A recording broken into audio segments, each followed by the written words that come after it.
Okay. Testing, testing. One, two, three. Sibilance, sibilance, sibilance.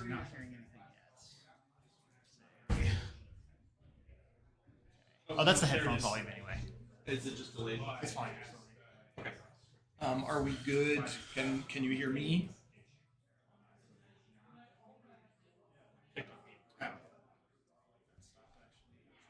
Yes. Maybe we need to put the microphone closer in between the two of That's us. good. That's good. You are good.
It's a special shout out to those of you who have traveled. It's insane to me that people travel for this. So a huge shout out to all of you. I have said this 3 times now, but just make sure you're registered on Cobra, otherwise you are not playing. Um, we are going to do, I think, 6 rounds of Smiths with 20 people. We can do 7. Let me check the official card they can do. We'll do 6 rounds of Smiths, and then we'll cut the top 8 because 8 is more fun. So today's going to be 6 rounds of Smiths with a lunch break after round 3. I'll post a timing for lunch break and everything in the Discord, so just make sure you're in here and everything. Day 2, if you don't make the top cut, feel free to come hang out. We have some really awesome side events. Someone's going to be running the Classics library, so you can play a bunch of old deck runner and go, wow, that used to be worse. And then at 12:30, Luke is going to be running an O&R cube draft that is original Netrunner or old Netrunner, depending on who you ask. The 90s version. The 90s version. It is wacky. The one thing I know about it is that last year Paul managed to die to his own icebreaker. So 10 out of 7 would The sign up sheet is up here. We will wait until we have the first round of people wipe out. So, yep, like Nick saying, sign up sheets over here by the prizes. Start at 12:30. Sign up here if you're interested. It's going to be a lot of fun. Feel free to sabotage your cut chances yourself. Just play the MR. I will not touch. That could be your excuse. Um, for pricing, we have a handful of door prizes. We have Colorado exclusive maintenance accesses. We have the NANBC scatter fields. And because there's less than 36 of us, you all get a ping. So I'll go around and distribute them at some point. Just don't leave without them. They're yours by right. And the maintenance access was done by our co Justin Hinkle over here. We also have a bunch of stuff for sale in the other room there. There's $5 per playset, and all of it goes to feeding his newborn child. Supporting the good cause. As always, we're going to be playing 40-minute rounds. So this timer will start. That's the canonical timer for when time happens. When time is called, the active player finishes their turn. The other player takes their turn. At that point, the player with the most points wins. In the case of a true tie, you get 1 point instead of 3. This is our streaming table. This is de facto table 1. If you don't want to be on stream, there's an opt-out button on Cobra, or just come tell me, and we will not stream your games, or just lose a bunch and probably won't stream your games. Another we'll be using the Methuselah playmats because they're stick. Don't move them. They're set up they're just set up. They're set up, so don't move them aggressively. And then my name is Cassie or Jay on Discord. I am the TO for this event and the judge for this event. If you have any questions about anything, stick your hand up, you'll judge. I will come over and help you out. This is not meant to like penalize your opponent or make anyone feel bad. I'm just here to make sure that the game is played fairly. This needs a result. You need this. Hey, what's the text on Zato City Grid? No one runs this card except for the freaks. Show me the card. It's you and Justin. Find the cards, by the way. You're not afraid. So yeah, don't hesitate to call. I actually know how to play the game. And then please make sure you're recording your game. Self-recording is on in Cobra, and I do not have the brain power to bug all of you all the time. So please make sure you're recording your games, and we can keep this moving quick. And then, hopefully you all saw parking. Should be parked on this side of the store to not get towed. If anyone needs a second to move, I'll provide it. We'll 100% be towed. But you will get towed if you park on the other side. So that's everything on my list. So I'll go ahead and carry round 1 and get things started. Tom. So is all of Swiss today? All of Swiss today. Cool. It'll be all of Swiss today. Hot play will start tomorrow. Deck checks at 10:30. Side events and the Swiss or the top red rounds at 11, and then ONR draft at 12:30. One small thing. So I'm actually making a very short vlog for the Chinese American community. Yeah, cool. So it's gonna be very chill. Cause we don't have lots of subscribers. So if anyone don't feel comfortable showing on the video, just let me know. Okay. Yeah. Oh, and that's cool. Last thing to mention: top 16 prizes Devil Sharks. Top 4 prizes are the Methuselah playmats and these overclock sleeves. And then, as is tradition in Colorado, we do a scorched earth prize. So whoever gets the worst score and plays underground gets a set of the business as usual. Nice. So there's a lot of incentive here to do that. It's fine. Let me go ahead and carry round 1 then, and we'll get this started.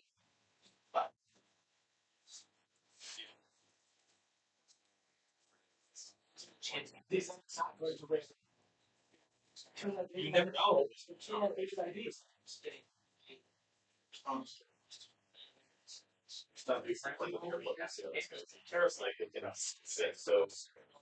Alright, round 1's paired. Everyone go and find your seats. And good luck. Good luck on it.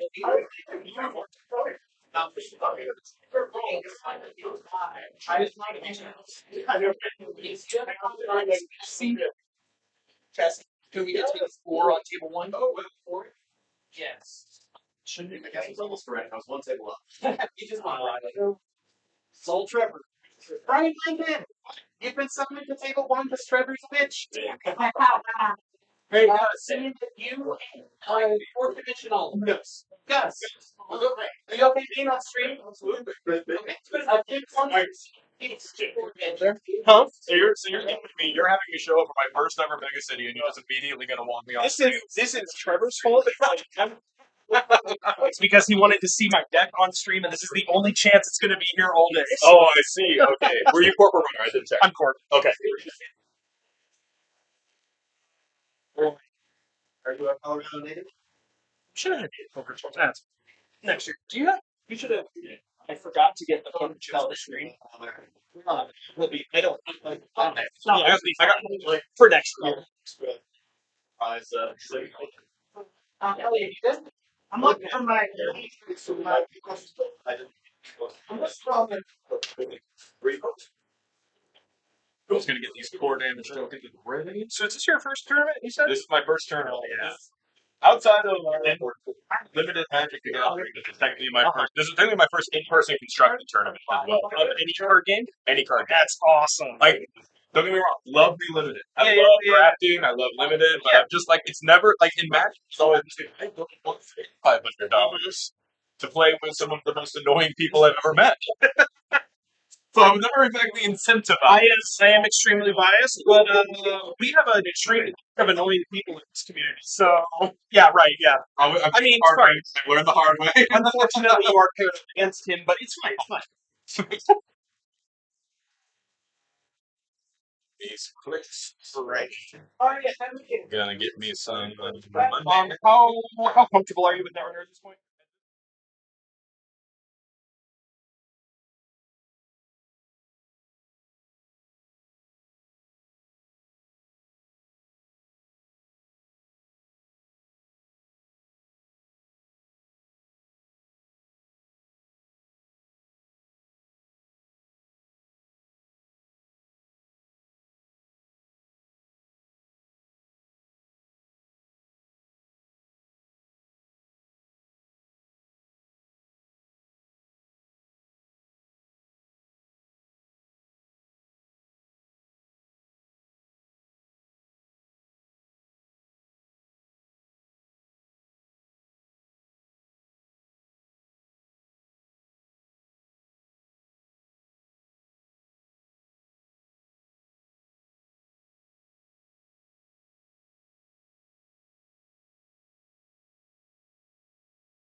Okay, hello everyone.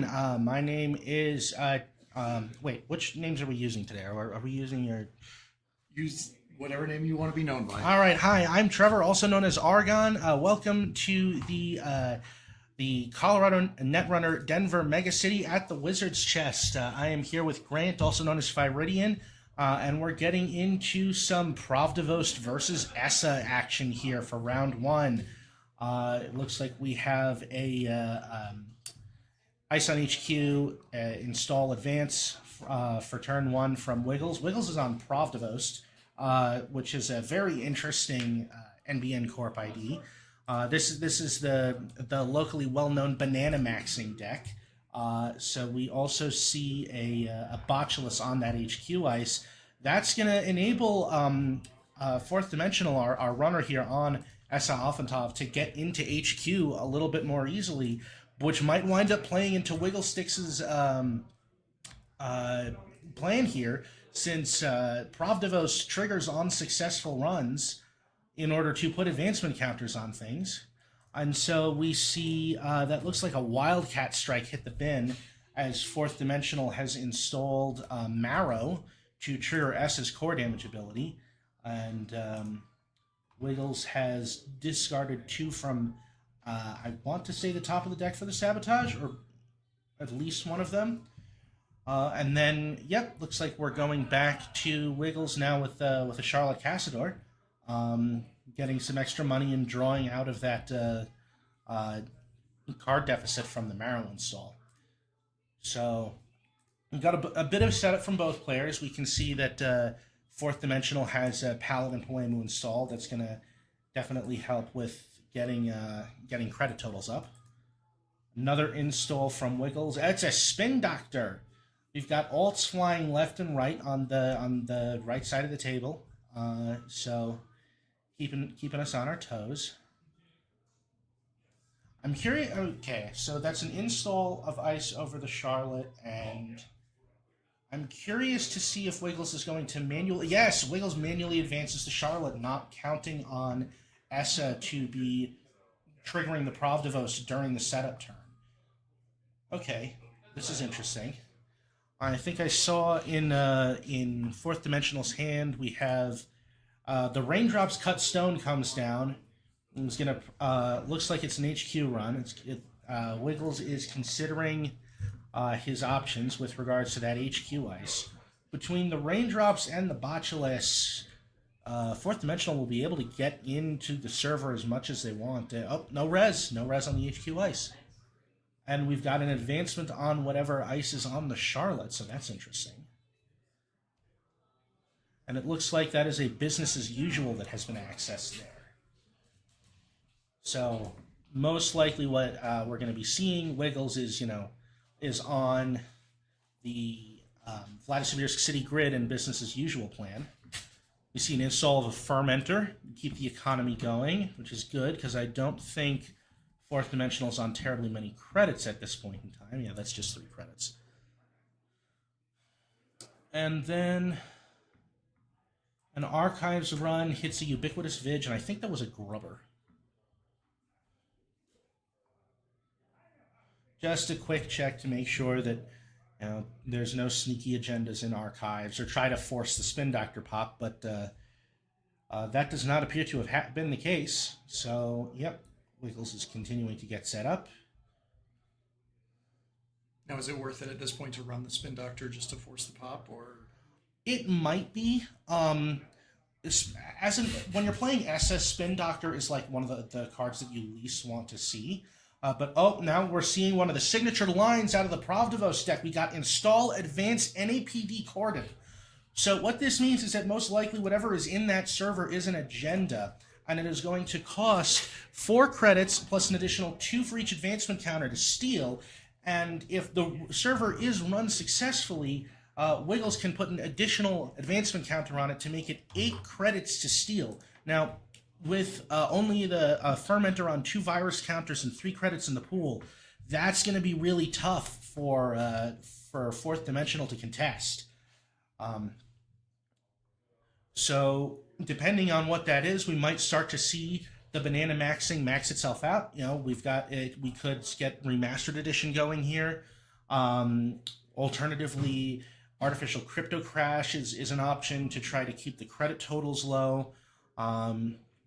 As it stands, though, we're seeing an install of a Dr. Nuka. The Nuka is being clicked. So Fourth Dimensional is just taking a setup turn here with Essa. I really like that line here, recognizing that whatever this agenda is, you're not going to be able to contest it. It's also worth noting that the Fourth Dimensional's credit total is low. So if that is an artificial crypto crash, then it is going to be less effective at draining only 2 of the runner's credits as opposed to 7. And we see Ghost Tongue being installed here, so Essa now has sitting on 2 core damage. More Sabotage, and the Spin Doctor has been popped, and I believe that is a remastered edition. All right, so Wiggles has got the train going. For those of you who were playing way back in the day before Grant was born, there used to be the AstroScript pilot program that you use to just advance your agendas from the score area. Remastered edition being that's a 2-pointer. So a 2-pointer for 4 advancement counters with an agenda counter on it that can turn into an advancement counter on a future agenda. So off to a good start. We're seeing the fermenter get popped here for 6 credits. So now Fourth Dimensional is still going to be able to potentially continue to run HQ. And we see a finality on an unprotected R&D here. This finality is going to be another core damage for Essa, sabotaging away at Dr. Nuka, unfortunately, coring away at Anuka. But Wiggles is just going to sabotage 2 off the top of R&D so that if they are agendas, they just go into the bin. There's another advancement counter from the Prov trigger on the remote ice. And then, we're just going to see 4 cards off the top of R&D. A Magistrate Revoltulate gets trashed. That is a very annoying card. Really saps the runner's credit pool. And then we see Stoke the Embers get stolen for 2 points for Fourth Dimensional. So the score is now tied at 2-2. And this is the 3rd card. It should be out of 4. And we're seeing another card here. Is that another? That is another Magistrate Revantulet. So 2 Magistrate Revantulets in the bin, and now Fourth Dimensional does not have enough credits to trash that Regolith mining license, but having the Magistrates out of the way is actually pretty good for Fourth Dimensional, I'd say. That it's going to prevent Wiggles from really sapping his credit total when he scores agendas. There is that Spin Doctor there that is going to be able to shuffle them back into the R&D, but it looks like the Spin Doctor is getting popped in response to an Archives run. Seeing as the cards in the Archives just got turned face up. I'm not sure exactly what is getting shuffled back into R&D. I believe it was at least 1 copy of Magistrate Revantulet. So there will still be that credit denial aspect potentially going forward. And we're just going to close out the turn by clicking the Nuka for cards. Note that even though Fourth Dimensional has taken a total of 3 core damage at this point, the Marrow has increased his max hand size by 3. So he won't be needing to discard after refilling back up the 4. See Pravdavost taking the mandatory draw. Another install in the remote with the double advanced dice. Oh no, never mind. It looks like a draw for click 1.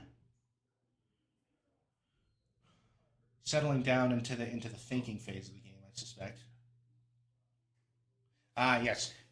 Paladin Poemu did get a credit. We see the ice on HQ be over-installed.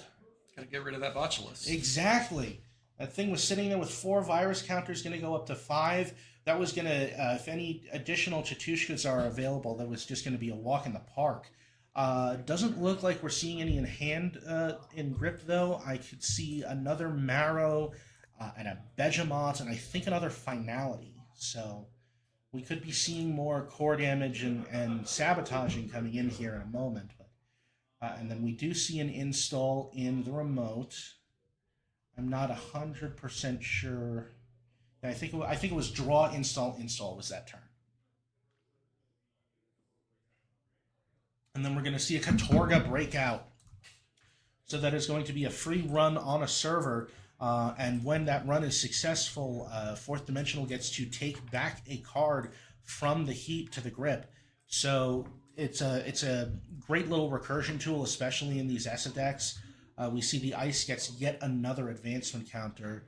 And we're going to see a card off the top of R&D. I'm not 100% sure what that was, but it looked like some kind of ice? Some kind of ice, yeah. Which definitely is going to be useful. This I wouldn't... It feels like either this has been an ice-light draw or Wiggles' action economy has been constrained because we see a bunch of ice in the bin. They may have just been sabotaged away. And so when you're playing against ESA, you really don't want to have an Archives that's unprotected like that. And depending on the nature of the build, just all 3 of your centrals could be under pressure at any point in time. Chatushka for an HQ run that sabotages for, Finality for a deep dig, and just because you're being sabotaged so much, Archives is really something you want to protect. We're seeing a running hot get played, which is going to trash the Bejimo that was in the hand, but this is going to give extra clicks to Fourth Dimensional here, a net gain of 2 of them in addition to another core damage. And so it looks like he's drawing up here. And another draw.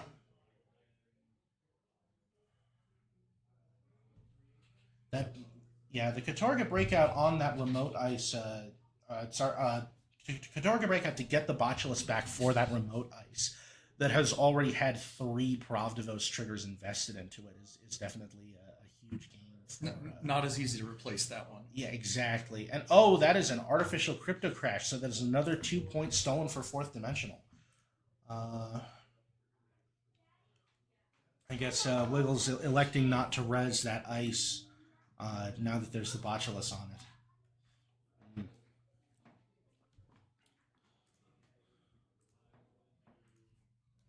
and that was on a Raindrops Cut Stone too. Might have been part of the reason why Wiggles declined to res the ice. Excuse me, was so that even if fourth dimensional gets in, he can still let some of the subroutines fire and get the value off of them. Now, at this point, do we just leave that remote as dead with the Botulus on it, or is it recoverable? Not necessarily. So I know with this deck, it's not uncommon to build multiple remotes, and it not necessarily have like a single scoring remote. You may have some utility pieces that can just go into a remote, like the Magistrate Revontulate, And so if there is a case where, or like the Regolith Mining License, where you may want to have these things on your board and be doing something with them and have some flexibility with your board state, and basically what I'm trying to say is that it's not dead, but it's probably not going to get scored out of. Okay. And so we see another running hot from fourth dimensional here. So this is another core damage, another sabotage. That second copy of the Marrow finally gets hit. And we get the net of the 2 credits, now at 5 core damage total. And I think we're looking for sabotaging off the top.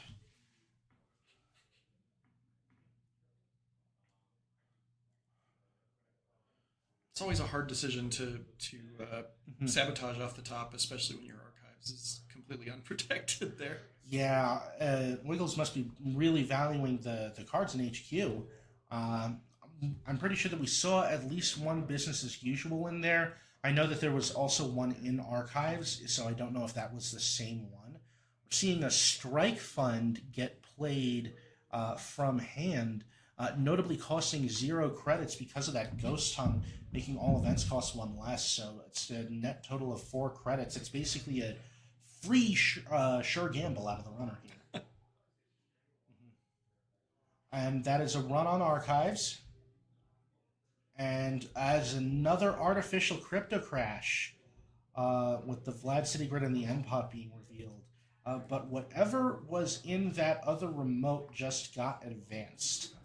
So if that was an agenda bluff, that might be... Oh, no, here's a Steelskin Scarring. We got 3 more cards for fourth dimensional. Realistically, though, I don't think that was a bluff. I think that's a Charlotte in that empty remote. Charlotte Cassador being, advanceable asset, remove an advancement counter at the start of your turn, gain 4 credits, draw a card. Alright, but Essa is very much in the driver's seat here. We have a sure gamble coming down for a net of 5 credits because of the Ghost Tongue. We're sitting on 6 points. Wiggles hasn't really been able to mount much of a chain here to keep the tempo going. So, and we've seen an install of a Fermenter and a Paladin Poemu on 3 credits.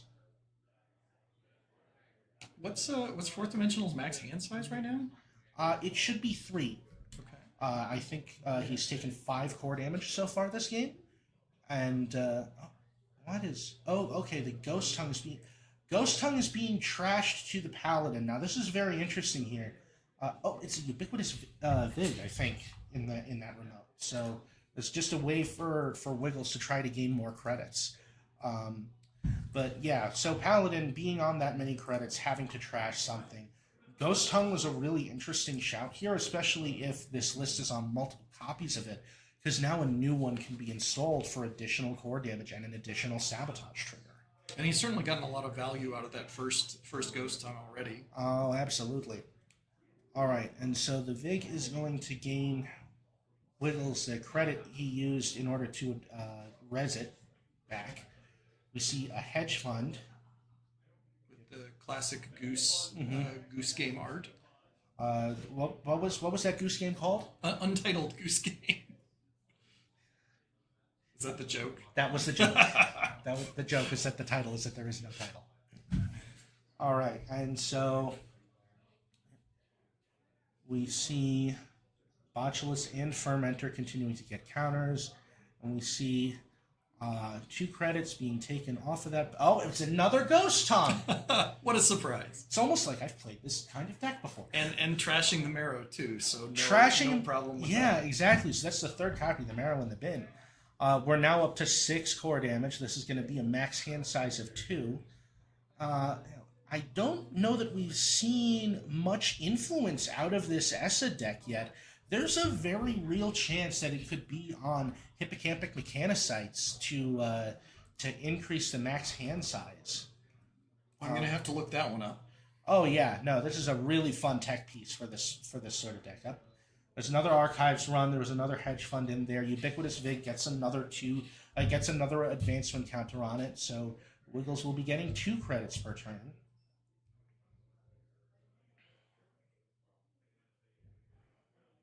Doing some math there at the table. As a card drawn, I think brings up to 2 cards in hand. We see a Pinhole Threading as one of the... And Nurse Han, another very useful engine piece in these Essa decks.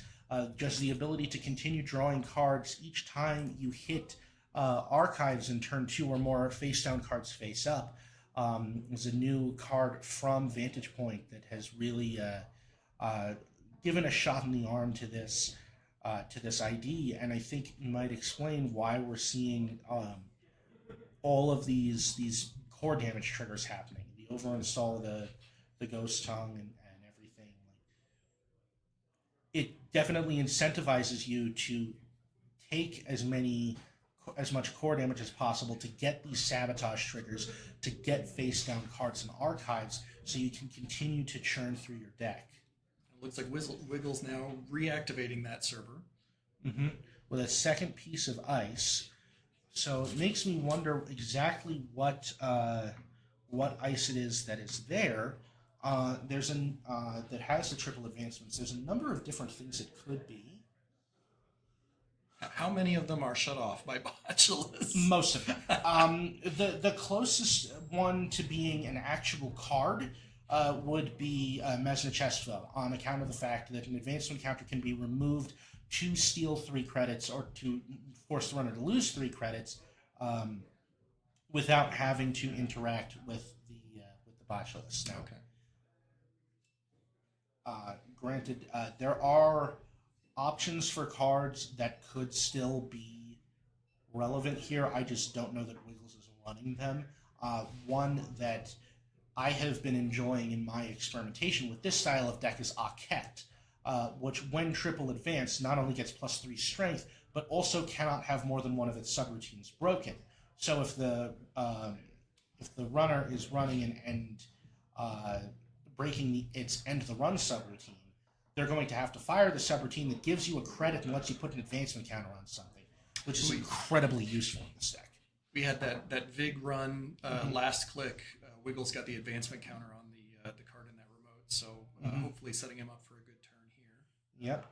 Now, so if it is a next big thing, for example, Wiggles will be able to just score that outright with the agenda counter from the remastered edition. And then we see 1, 2. It is another remastered edition. The remastered edition train continues to get out of the station, and so that's another 2 agenda points on the board for Pravdavost. Not to mention that since it is a remastered edition, that advancement counter that was spent on it is, or the agenda counter, is effectively replaced. So, all right. And then, because we had 1 extra click remaining, Wiggles was able to install something in that remote. Now we're looking at a situation where 4th Dimensional is relatively set up at this point. We see additional sabotages happening, triggered by the remastered edition score from the Marrow. I think that's a Bossy as the decoder here. And I think there's a run on Archives, and that is a predictive planogram and another piece of ice. So, and crucially, getting that advancement counter in the remote. Which it does mean that, if it's an agenda, we could see Wiggles equalize here. And if it's a next big thing, we could see him win outright. Sometimes you have to take gambles when you're in situations like this. We see 2 pinhole threadings in hand for fourth dimensional. A very common tech card in ESSA, but if that is an agenda, it's not going to be much help. And when you don't know what that outermost piece of ice is, you know, Wiggles has done an excellent job of controlling the information in this game. We see that there are 4 people, and that is a next big thing in the remote. Wiggles is going for the aggressive game-winning play, and it's come down to this one last click.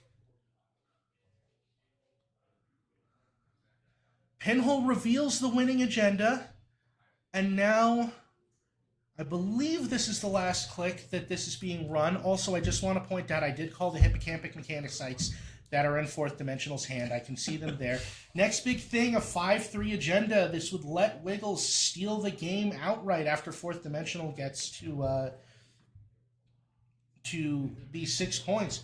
Wiggles is having a very, very long think here. If this is a code gate, there's a good chance that fourth dimensional is just able to walk right through it. Is there a world in which you don't res this ice? I don't.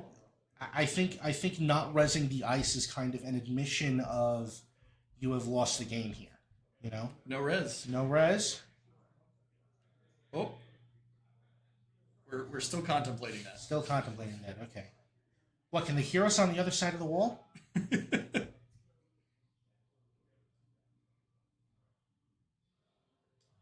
And it is a Mesna Chestvo.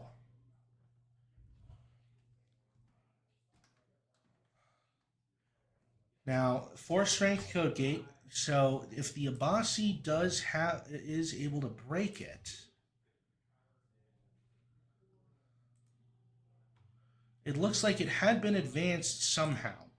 And he moved an advancement counter from somewhere, but I did not catch where from. Mm-hmm. It was from the remastered edition. Okay. So the remastered edition got it, but it wasn't enough, and that's the game. That's the game. All right. Well, that was a very great showing from this ESSA deck.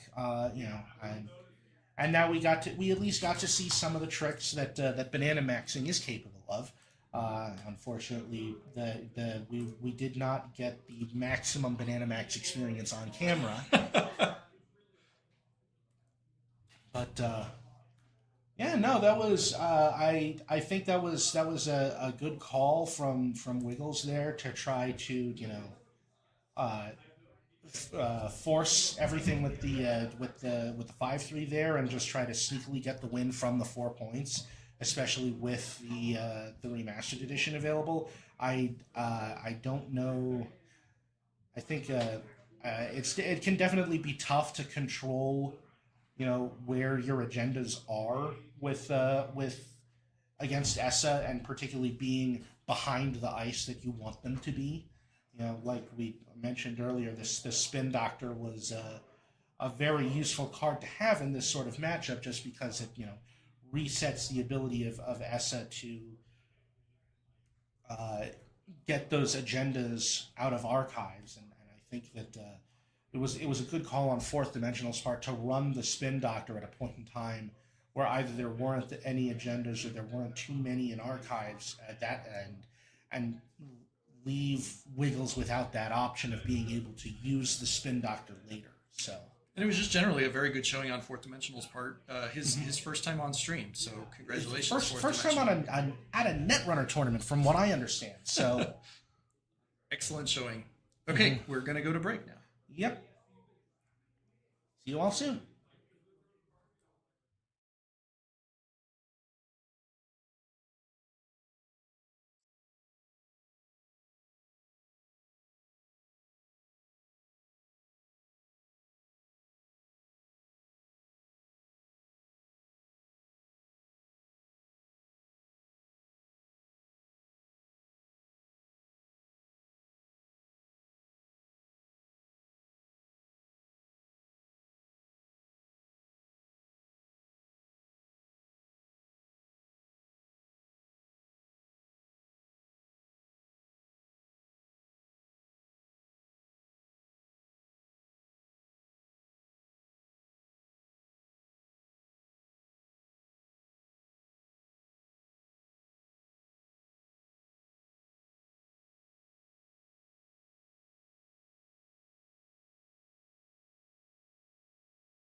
All right, we're good to go. All right, hello everyone. This is Trevor and Grant back again with a little bit of a look at the metagame for the Denver Megacity here at the Wizards Chest for 2026. Just wanted to show some of the very unique spread of decks that we'll be looking at over the course of the day. Now, you may notice that on the runner side, we have a relatively even distribution of runners. Anarch is the least represented faction. Rene Lou Arsamont, party animal, usually about 25% of the metagame, or at least the aggregate metagame for Netrunner tournaments in general. We're only seeing 2 copies here, and we've got a lot of runners that only one person is playing. So we've got a huge amount of runner diversity here in Denver today. Muslahat is as the most played runner, not as much of a surprise. Criminal is very prevalent in the Denver meta, and it is the best crim, or the most played crim at this point.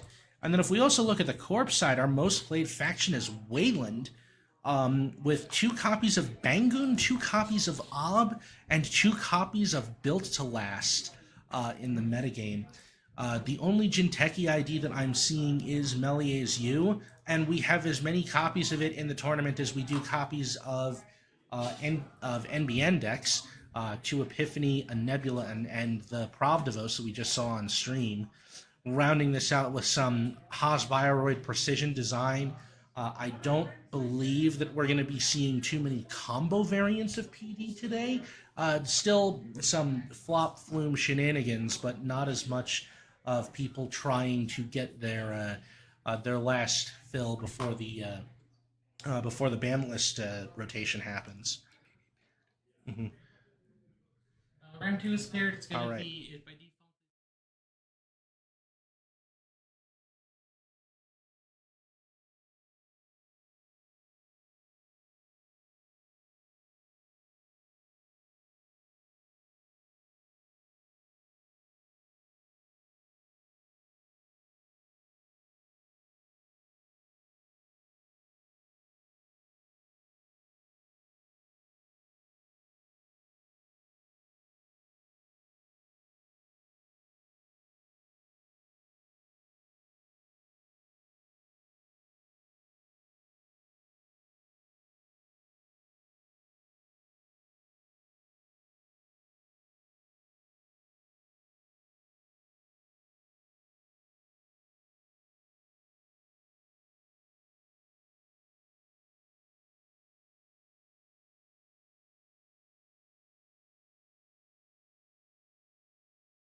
And we are back for round 2. Hello again, folks. This is Trevor, joined by Grant in the Wizards Chess Studio. And our round 2 feature match is going to feature another NBN deck, although this time out of the hands of Thomas Haas, also known as Winston, one of our out-of-town players for the day, on Epiphany Analytica, which is usually a prison-style asset spam deck. So we're going to be seeing a lot of a very horizontal board state on the left-hand side of the screen. Up against him is our very own Jasper Higgins, also known as Tom. He is a member of the local metagame. Unfortunately, we will be losing him to Texas after this weekend as he moves for a job. And let me tell you, as someone else who is going through a move right now, I'm flabbergasted that he is also taking his time out of his day to play a Netrunner tournament in the middle of a move. And he is on Magdalene Kano Chemutai, the Shaper ID that lets you install hardware or programs from among the cards that you discard during your discard phase. So we have seen at least one mulligan out of Thomas Haas, and he has done the traditional Epiphany thing of choosing to install 3 cards on his first turn, shuffling them face down, and then just installing them all. So we're going as horizontal as possible. This list is going to be very light on ice. So the key cards that Jasper's going to be looking for will be Azamat and any other anti-asset tech that he has. To be able to contest this wider board state. Epiphany decks are usually not running too many pieces of ice, so icebreakers are of significantly reduced utility in this matchup. So looks like a run to start off, and this I have heard is the way to challenge an Epiphany Analytica is just to make sure that they don't get as wide as they want to be. Exactly. You generally want to be having some kind of way to maintain your econ while doing that.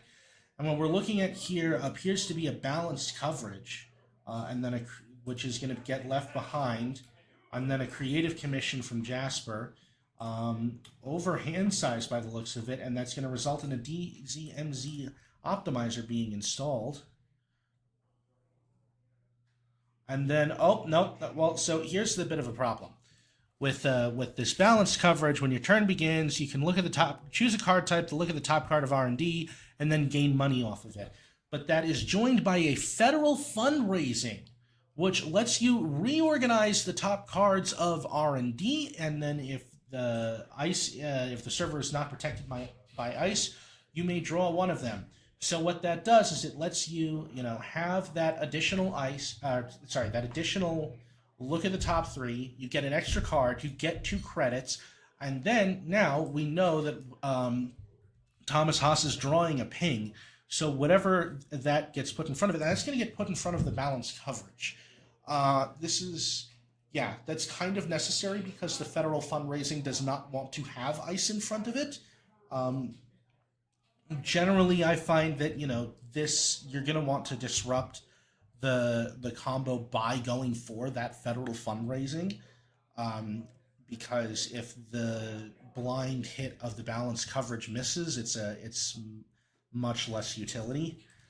So instead, we're looking at ice in front of that balanced coverage. That is most likely the ping that Thomas revealed off the balanced coverage trigger.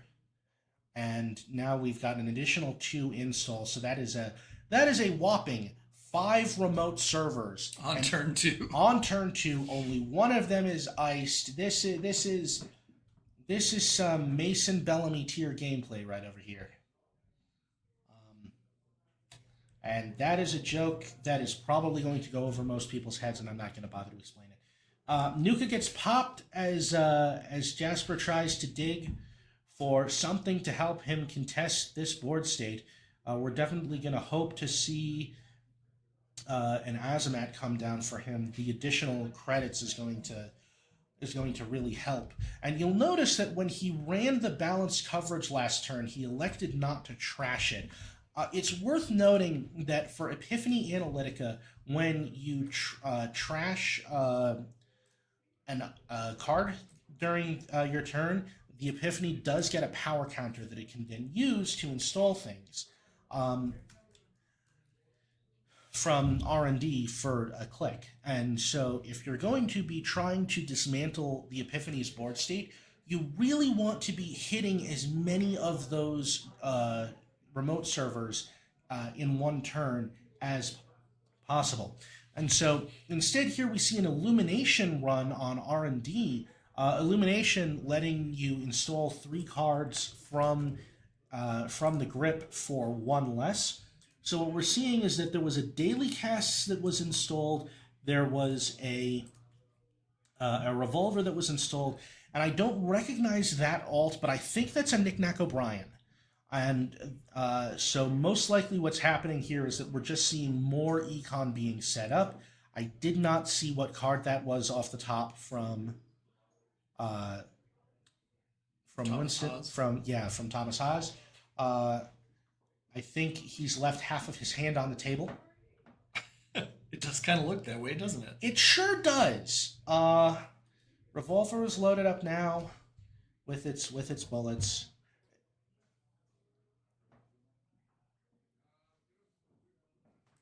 Okay, and now Thomas is holding his whole hand. Yeah, so we were just resolving that federal fundraising trigger there to look at the top 3 cards of R&D and rearrange them. Yep. And so now there is a second piece of ice being installed. It looks like it's on server 4, and we have created a 6th server, and the server 4 card is being advanced. So that is likely an agenda, and it's going to depend on exactly what flavor of Epiphany this is. Instead, we're going to get a ritual to start the turn, and Jasper Higgins is going to draw 3 cards. Now, I wonder if he's going to try to contest this advanced card in the remote here. Because if that ice is the ping, and the ice on the balanced coverage is a ruse, he does not have the ability to contest a ping right now, and would just be taking a tag for no reason. On the other hand, if it's not the ping, NBN's ice is generally very porous, so he has a good chance of being able to get into that server and steal whatever that agenda is, but it's going to come at a significant cost. If it's a fun house, that's going to be a tag on 4 credits or 2 tags, which is 4 credits to clear, and 2 clicks. If it's an unsmiling Tsarevna, there's always the possibility of, being given a couple of credits, but then all of a sudden that revolver is only going to break 1 subroutine. Instead, here we see that federal fundraising get trashed. Looks like the Knick-Knack O'Brien trigger was declined. And we get a power counter on Epiphany, so I wonder if Jasper is going to try to contest.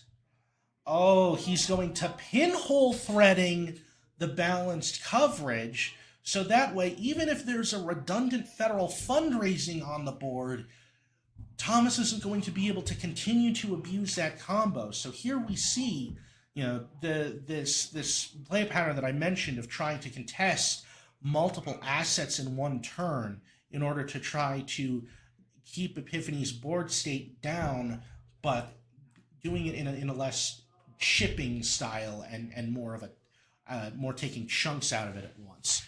So now Thomas is only going to be drawing 1 card. He's not going to, be able to rearrange the top of his deck and get the extra money off of it. But he does have a good scoring window here if this is an agenda that's in the server, which I do believe it might be. It could also just be a Vladislavsk City grid, and he's just trying to set up the option to score an agenda on a later turn. Vladislavsk City Grid being, the upgrade that you can advance and lets you move its advancement counters on it to another installed card in the root of that server at a later point in time. This is a very useful NBN rush card. Some might even say fast advance when you're looking to score the agenda on the turn that you install it. Especially in conjunction with business as usual, was an operation that we saw in the last feature match that did not get played, unfortunately. But instead, we're going to see the Epiphany get clicked, and we're going to see a card installed in a new remote. Too bad we can't just turn the camera vertical when we see Epiphany Analytica on the board. Mm-hmm. It would make things easier.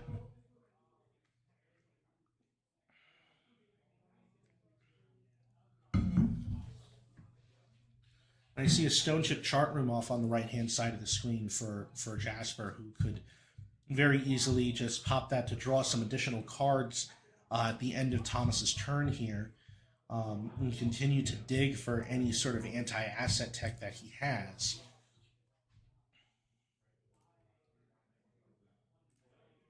We see the install of another remote server here.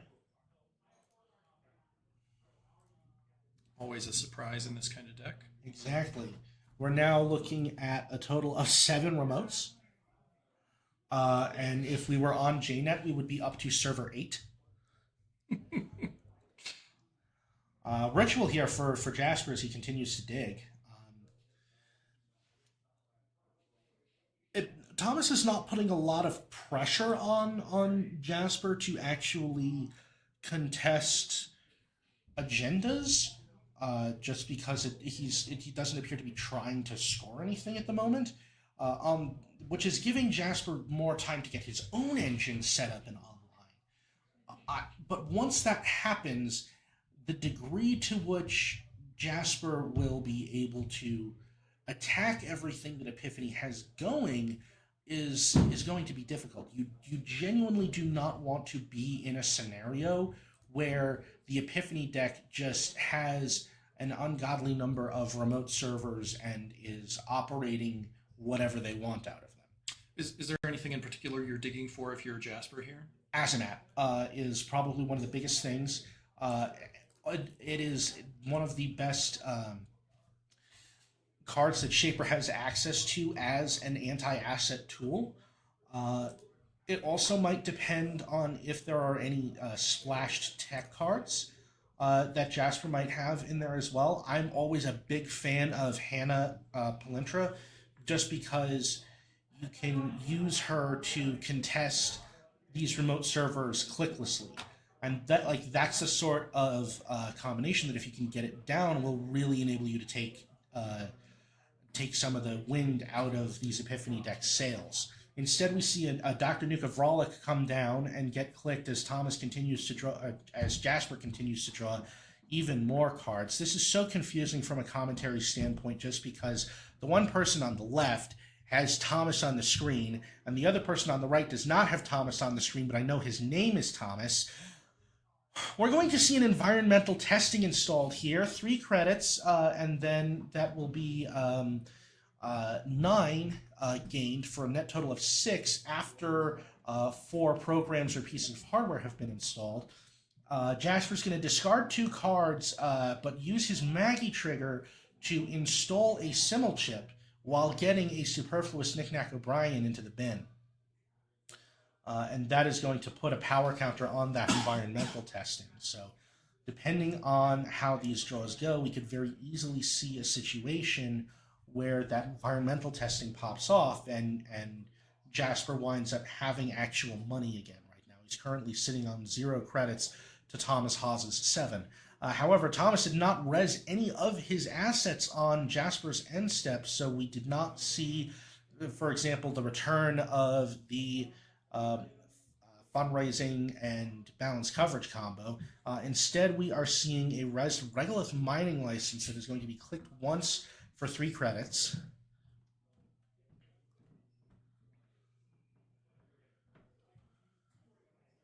I'm very curious as to what is going on Thomas's board state, that all of these assets are not getting rezzed. I'm almost certain that at least one of them is a Magistrate Revontulate.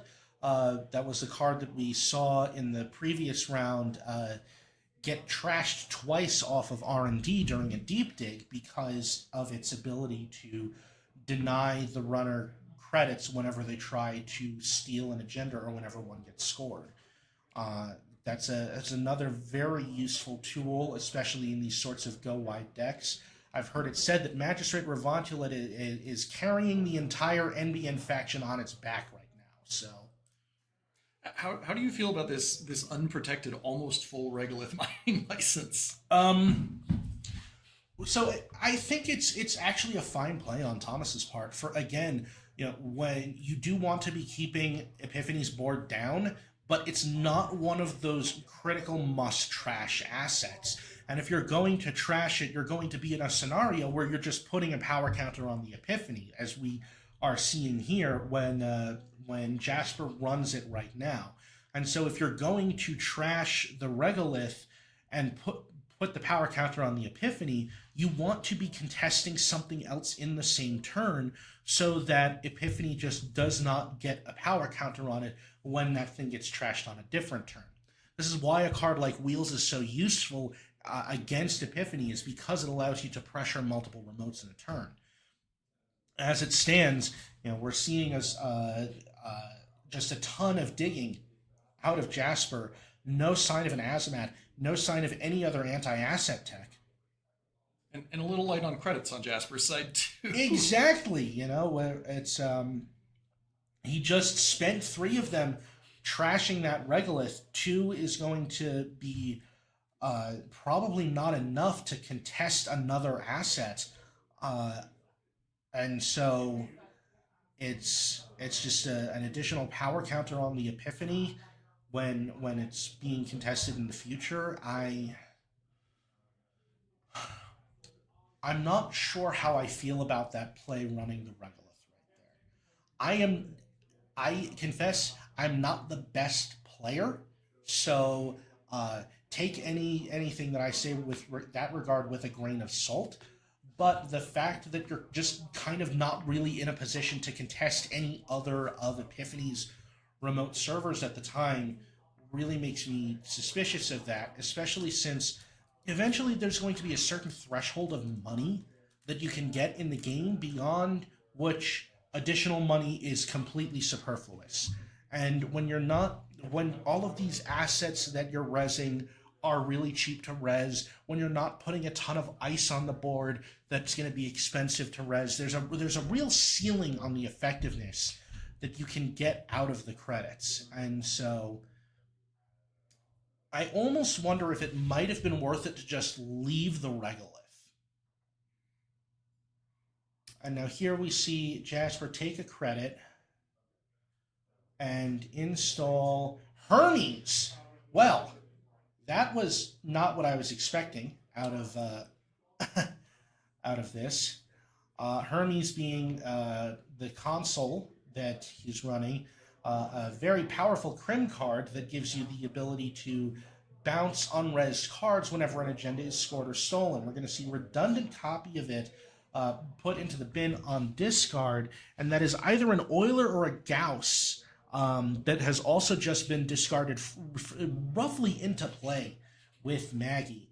And I was going to question that because Euler and Gauss are both icebreakers that are most effective on the turn that they're installed, but the Simmel chip that is currently in play will give some utility of being able to use that if needed, especially on a turn where the icebreaker itself is sold to Mr. Knick-Knack O'Brien. Now, as it stands, we are still seeing Thomas Haas continue to go wide. Clicking Epiphany to install a card from among the top 3. A big shout out to Alexis here in the chat, local artist and longtime member of the meta. Local legend, really. It would be surprising if we didn't see one of her alt hearts in a game here. Well, howdy, Alexis, and thank you for joining us today.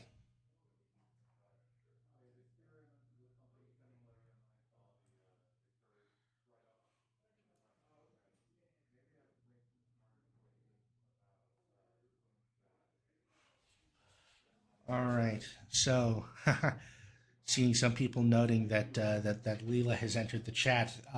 Hermes being the equivalent of Leela Patel's ID text on a console form. And then I did not catch what that was, that operation that just got played. Because it appears to be an alt art of some variety.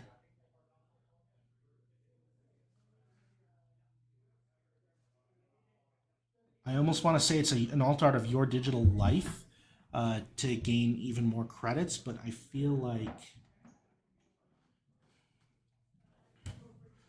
All right. Anyway, so we see the oiler thrown into the bin on a run, and a magistrate Revanchelit get rezzed. And that almost looked like a business as usual being accessed from HQ. So once again, we're seeing Magistrate Revanchelit in play to defend agendas. We're seeing business as usual to be able to commit additional tricks with Vladislavsk City Grid.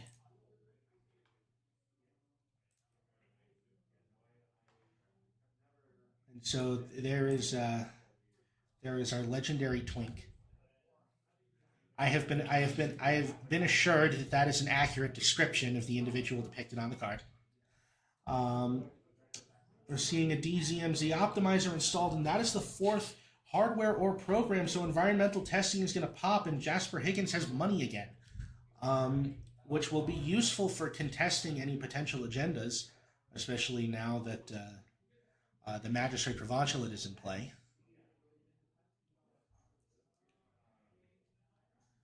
And immediately, 4 of those credits. Huh. 4 of those credits are going away, and I'm not seeing anything be installed. Sorry, I looked away for a moment. The 4 credits just disappeared. What did Jasper do with those? I don't know.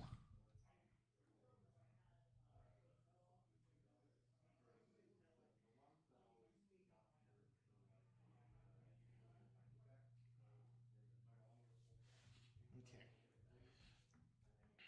Well, we might be in the middle of a... We saw that spin doctor just rezzed. Mm-hmm.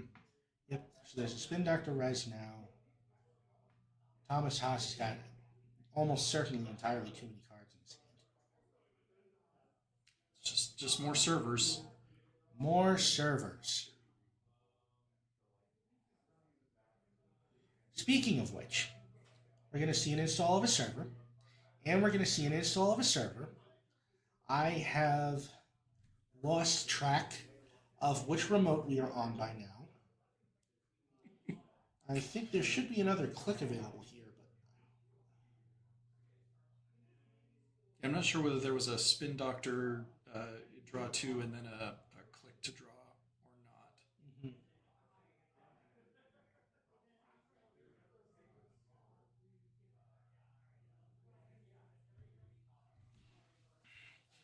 One of these days we'll have like a real big setup where we have like a spotter on the floor and a dedicated monitor to the chat window in which they're typing things that are happening, so that we have a slightly clearer idea of how all of these clicks are being spent. As it stands, Jasper continues on with the Nuka. I haven't seen any points scored at this point in the round.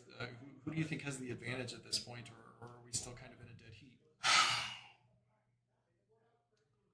I would say Thomas, if it weren't for the fact that so many of these things are unrezzed and their potential is unrealized.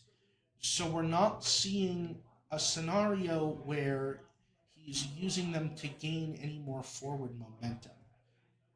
At the same time, Jasper has drawn through a pretty decent chunk of his deck at this point. We're seeing a Muse be installed for free, and this is going to give him the opportunity to search up a Coalescence. Okay, so that is going to be a total of 2 credits spent to gain 4 credits and put 2 charge counters onto the environmental testing, and then that Coalescence is going to get sold to the Knick-Knack O'Brien. So this play is going to net 4 credits in a card, but I'm just not seeing any momentum being built up on Jasper's side.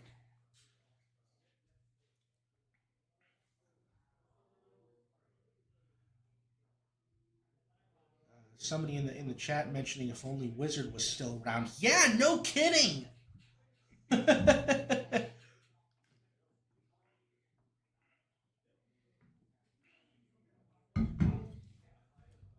Jasper thinking very hard, I think, about the fourth click. Mhm.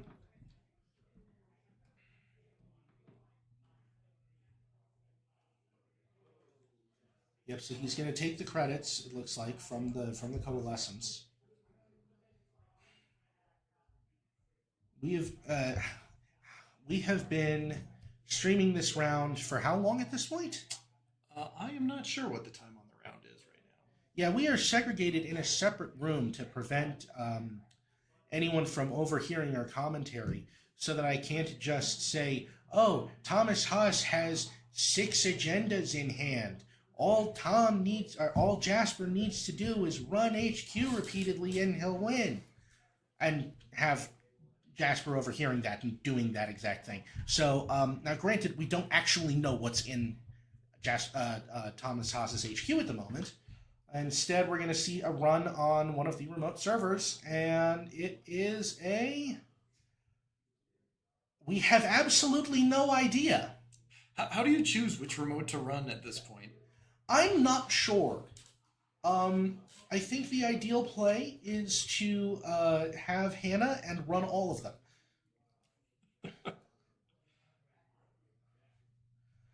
We see Magdalene discard another Simmel chip into play.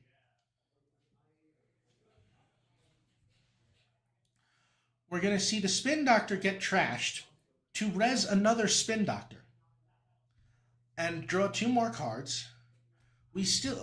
There still does not appear to be any attempt to score agendas.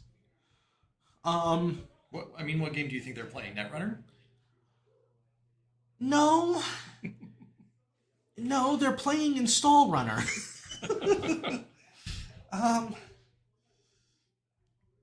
Or sorry, Net Installer. That's the technical joke from way back in the day. Yeah.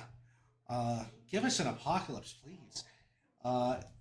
As it stands, we're still sitting here 0-0.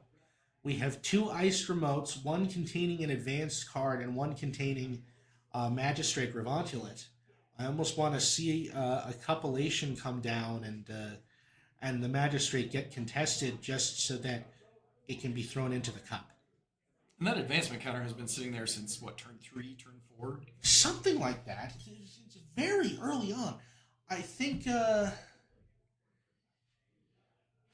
that advancement counter has just, like... I'm racking my brain to think of if Epiphany runs anything that... I think that is a Vladimir City Grid. Because it would be a little negligent to just leave that there if it wasn't. On the other hand, we're also seeing a scenario where Thomas Haas is only on 5 credits. So, looks like I was completely wrong about that Regolith mining license contest. That now we're in a scenario where, like, if Thomas wants to, he could score a 4-2 from hand with a business as usual, assuming that advanced card is of Vlad City Grid. But if he does that, he's still going to be going down to 1 credit. And so he's probably keeping these 5 credits as they are just to have some liquid cash to work with until he can get to the point where it's usable. Like here we see him click for a credit. I guess I kind of expected Thomas Haas to draw into more econ at the moment. Yes, Alexis, the score is indeed still 0-0. And this round has been going on, it feels like, for at least 20 minutes. That I have been talking continuously, and Grant has not been bothering to... we see a Moonpool be rezzed.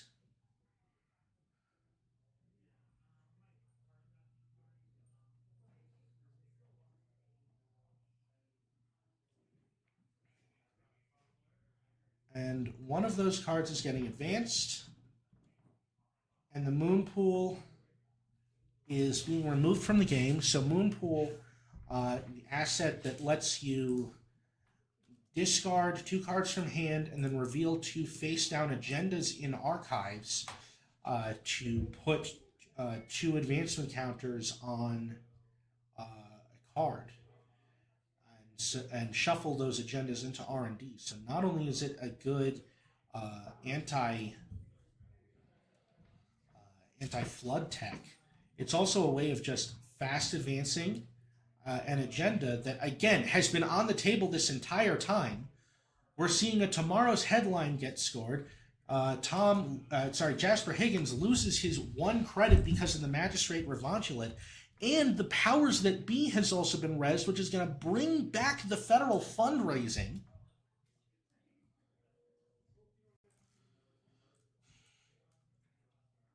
So now an agenda has been scored. 2 points to Thomas Haas.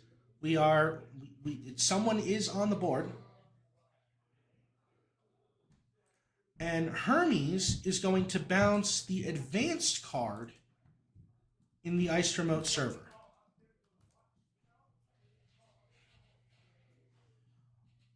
So now we're in a scenario where we've seen that Thomas Haas has just been completely willing to let agendas sit on the board.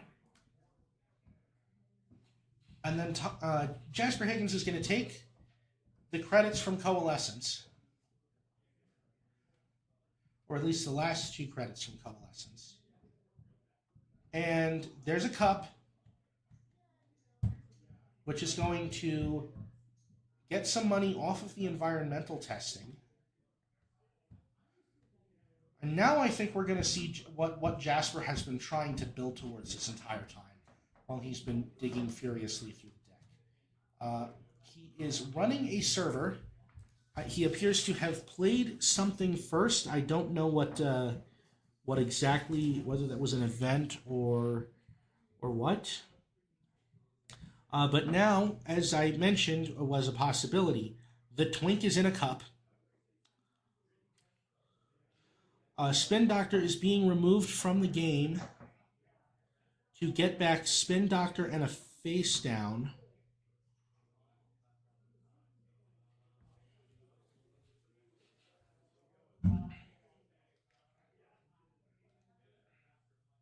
There was a bigger picture in archives.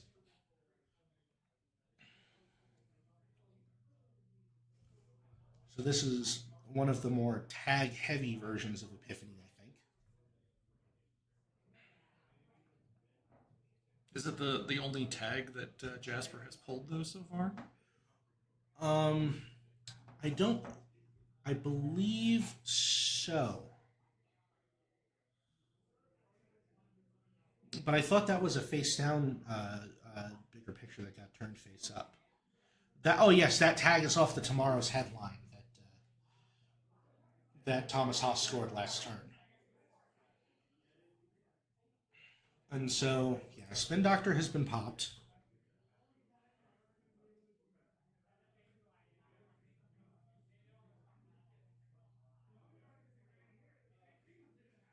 And that card coming from Thomas Haas picked up his deck without the bottom card. There's so many different cards lying around here. Mm-hmm. Oh my god. And so, yep, there's a federal fundraising. It's worth noting here that Jasper Higgins is floating a tag, but if Thomas Haas wants to spend his entire turn clicking for the 2 credits. Okay, so at the moment, we have 2 empty Ice Remote servers, a Powers That Be, and a federal fundraising out of Thomas Haas, along with some face-down assets or possibly agendas. No central servers iced. Powers That Be is going to be able to give Thomas a card back from Archives or HQ whenever an agenda is scored. That federal fundraising is going to allow for, yes, those cards near the bottom of the screen are all remotes. Federal fundraising is going to be fixing the top of Thomas's deck to make sure that he's drawing the cards that he wants to.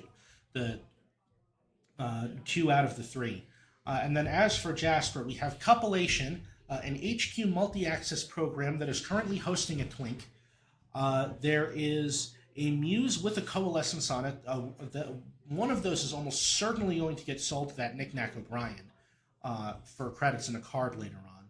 Revolver, Jasper Higgins' killer of choice. We got 2 DZMZ optimizers to reduce the cost of programs, 2 Simul chips to bring programs back, and Hermes as a console. I think that card near the top of the screen is a propeller. And there we go. There we see the Azimat finally come down. And on top of that, we get a burner out of Jasper Higgins to take a look at 3 of the cards in HQ and put them where he wants. So there is an artificial crypto crash and a freedom of information. Both of those can go on the top of the deck, and he can just steal them. There are about 3 minutes and 30 seconds left in the round. Jasper Higgins goes ahead and steals 2 points. And then he's going to run, and then he's going to bounce another face down, and he's going to run R&D and steal Freedom of Information, going up to 4 points, and bouncing yet another card.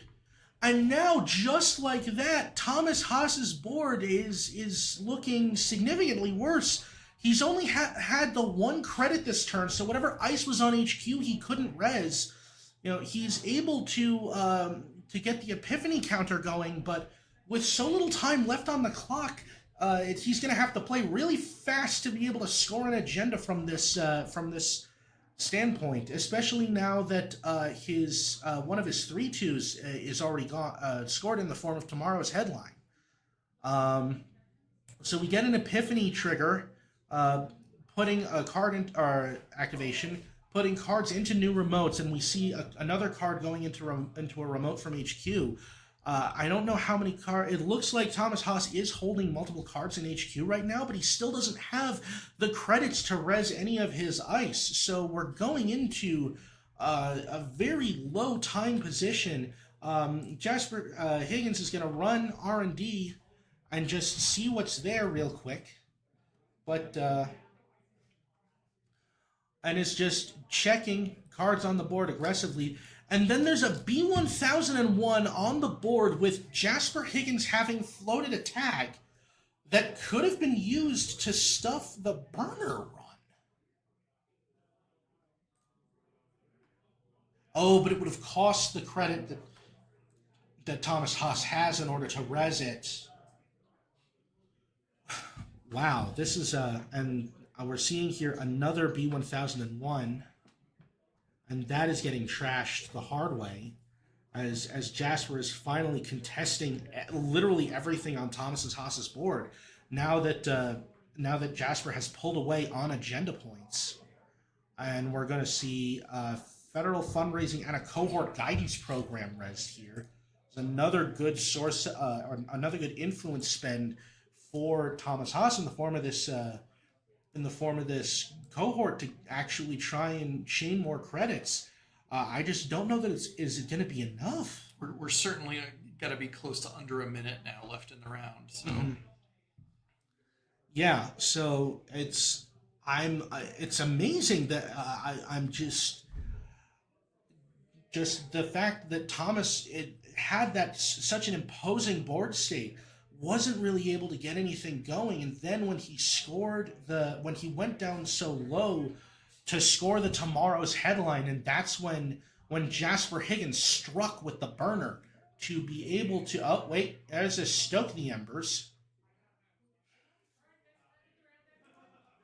Round time has ended now. Round time has been called. So Stoke the Embers, having been installed there, is going to give him the 3 credits that he'll need to res that Vladisibirsk city grid, move those 2 agenda counters over to the Stoke the Embers, and advance it 1 time in order to score it. That's another 2 points for Thomas Haas. We are now tied at 4 points apiece, but time in the round has been called. There are 3 credits left on Thomas Haas's side of the board.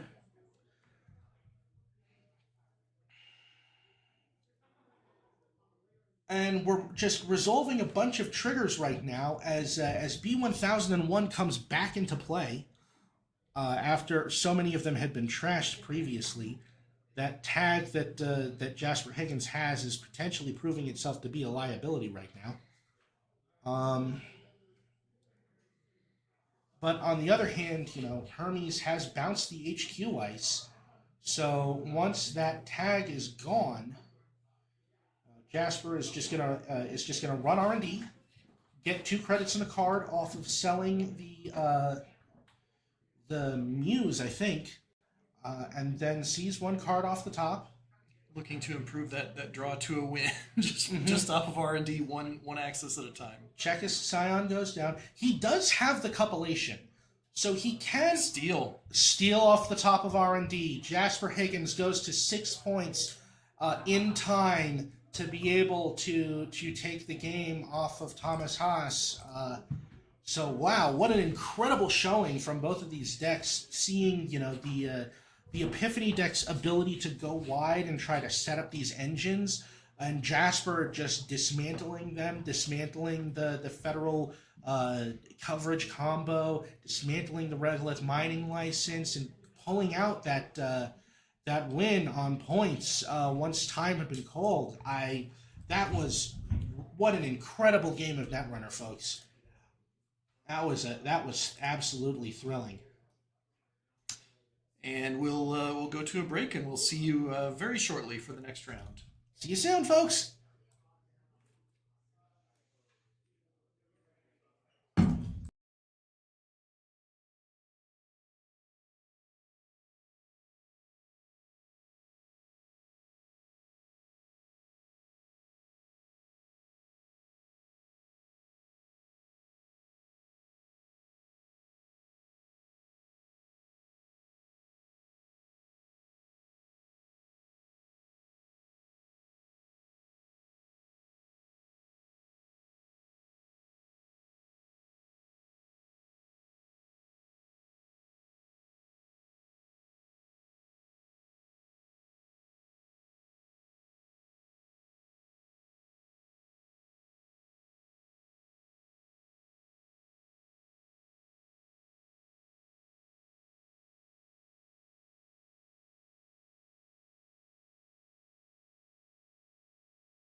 All right, welcome back, folks, for round 3 of the Colorado Megacity at the Wizards Chest in Denver. Once again, I am doing my darndest to get NBN onto the feature match area and have it win a game. This time in the hands of our own, the Ryan Burke. Ryan playing the Nebula Talent Management deck that I believe this is a very similar list to the one that he was on when he won the Boulder District Championship earlier this year, and that we recorded a deck documentation podcast about. So you should check that out here on the Colorado Netrunner YouTube channel during our lunch break if you want to hear more about his deck. His opponent, Yi Sun, traveled all the way here from California. I believe he road tripped from San Diego. I believe it road tripped here from San Diego. So and it's on Sebastião Souza Peshwa. I do not speak Portuguese, and because I'm moving, I did not have time to do the full pronunciation prep for this tournament. So I apologize for that. So yeah, here we're seeing our first Nebula deck and our first Sebastião deck for the day. I can't tell if both players are taking mulligans now. It looked like they had drawn opening hands, but I may be completely wrong about that. We're going to have a slightly longer delay on the call for starting this round as our TO needed to go take a quick break. So it is not easy to run an entire Megacity, especially when you have lunatics who decide that they're going to stream it and do commentary over it. Although we've been pretty self-contained. I've only thrown I've only thrown table 1 out of the feature match area once so far today, which is a bit of a surprise. I was expecting to do that more, but that's the thing about Colorado is we wind up with a lot of really interesting decks. And so what we're going to see is a petty cache from the Ryan Burke, along with a card draw and the installation of an ice on HQ.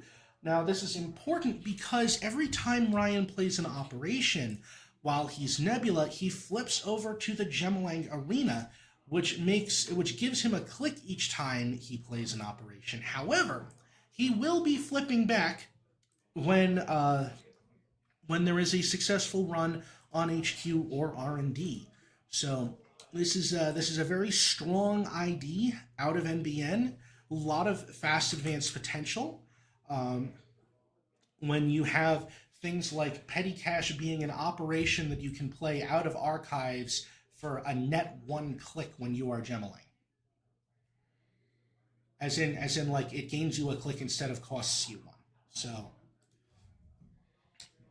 and I think Nebula only represented once in our tournament list here. Once is enough. And we see Yi Sun has played Nuka, clicked Nuka, and played a Devil Charm. And is that an Aquaceris crew? Well, now the card has been moved into the glare zone, so we will have to figure out what that winds up being later. Aquaceris crew known for having a really good combination with Devil Charm. Devil Charm being able to remove itself from the game to reduce an ice's strength to 0, or by 6 at least, which in this standard is practically 0. And the Aquaceris crew being able to trash that ice from that point. As it stands, that is a 2-pointer. That is Dividends 1. That's an embedded reporting that has been scored by Ryan Burke. Since he stayed as Gemelang Arena, he was able to play the petty cache from archives, go up to 4 clicks, and then install and triple advance and score a 3-2 from hand. And so this is why you sometimes want to be pressuring Gemelang to prevent them from doing things like this. Other times you can just... that is archive. That is, okay, all of the glare is archives.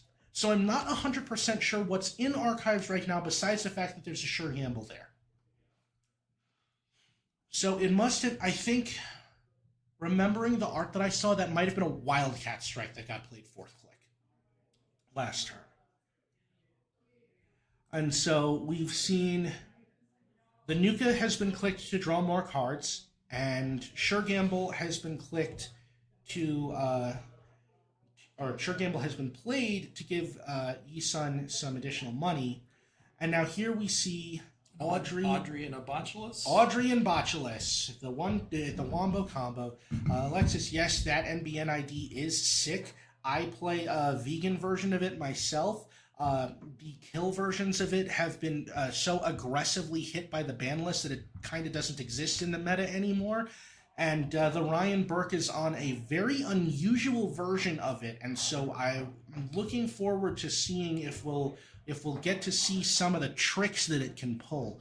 I'm not sure, but I can't. I'm not seeing the signature card from the deck in hand, which is Kakurenbo, and I'm going to ask Grant not to pull that up yet, so that we don't ruin the surprise of the absolute nonsense that it can pull when it's played. Instead, we've got an Audrey and a Botulus. We're going to see a business as usual played to gain the click and put an advancement counter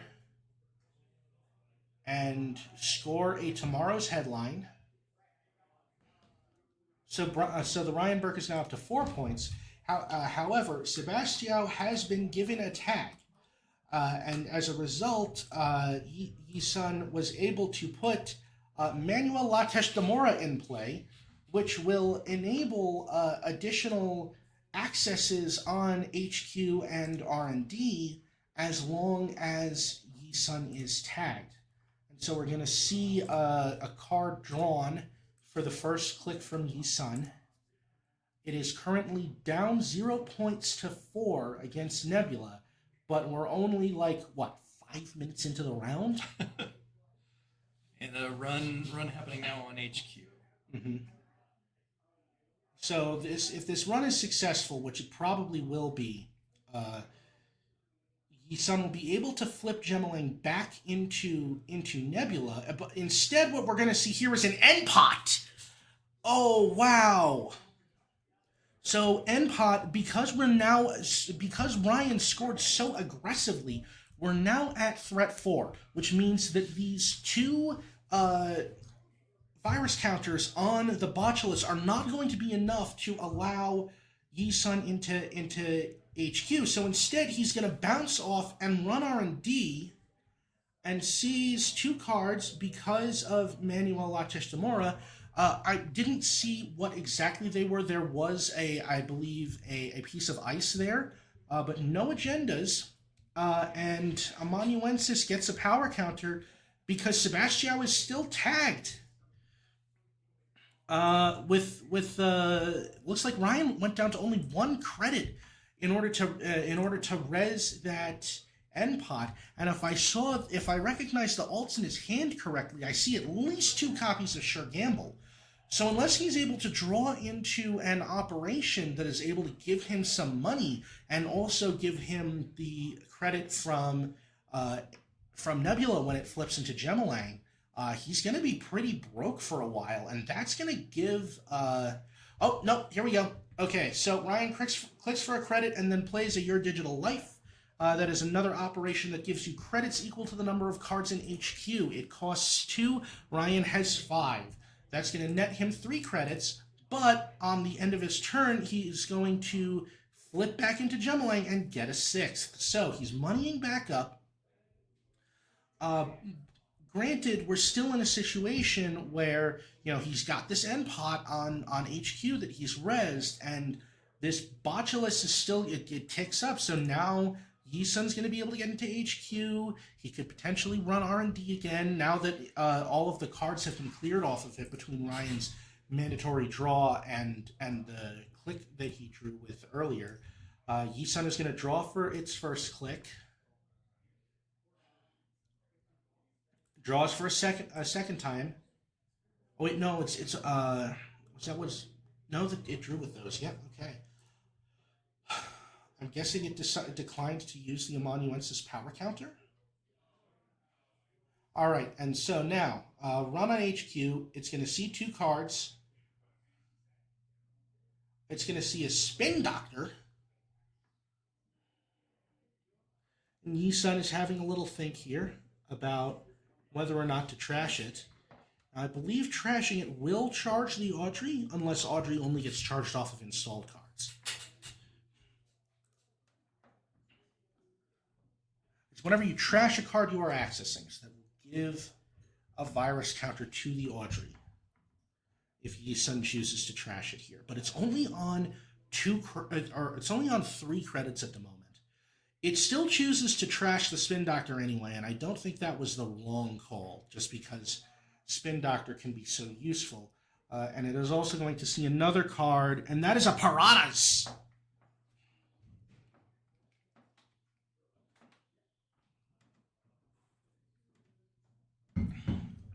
And then we're going to see another run on R&D, and both of those are going to be kept. So we're back to Nebula, but the thing about flipping Gemalang back to Nebula is that it does give the Nebula player an opportunity to gain additional credits whenever they flip it back. And while you do want to be on the Gemalang side occasionally in order to be able to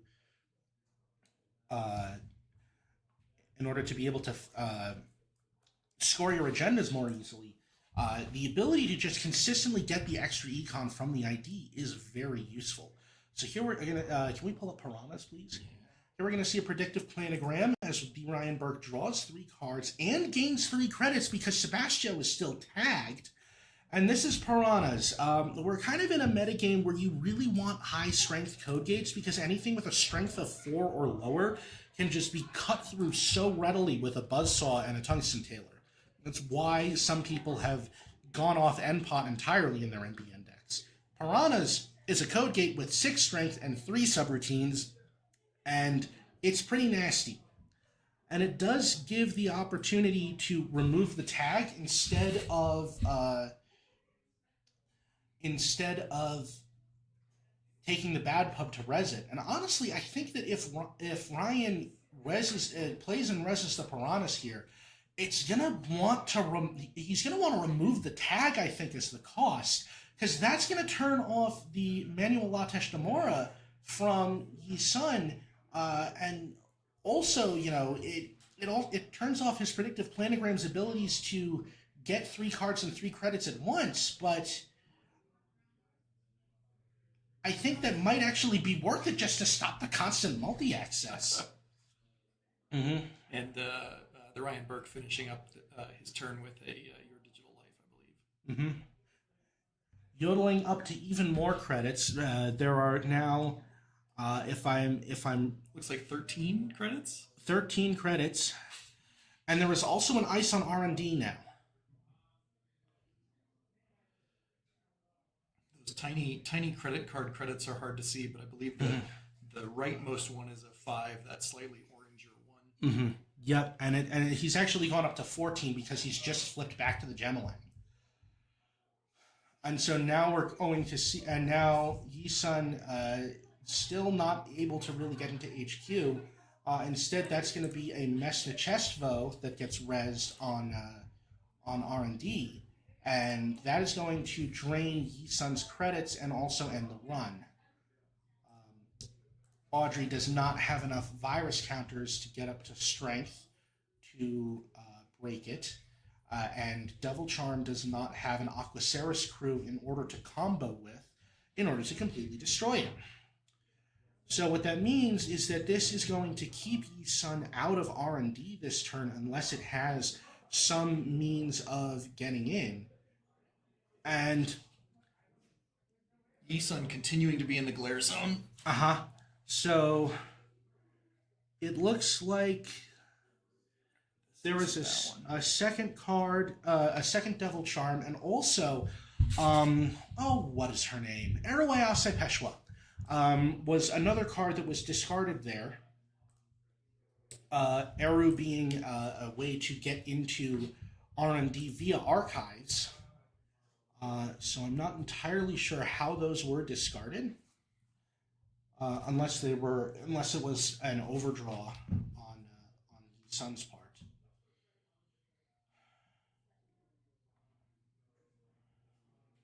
Oh no, they were discarded to the Audrey. The Audrey was able to get in.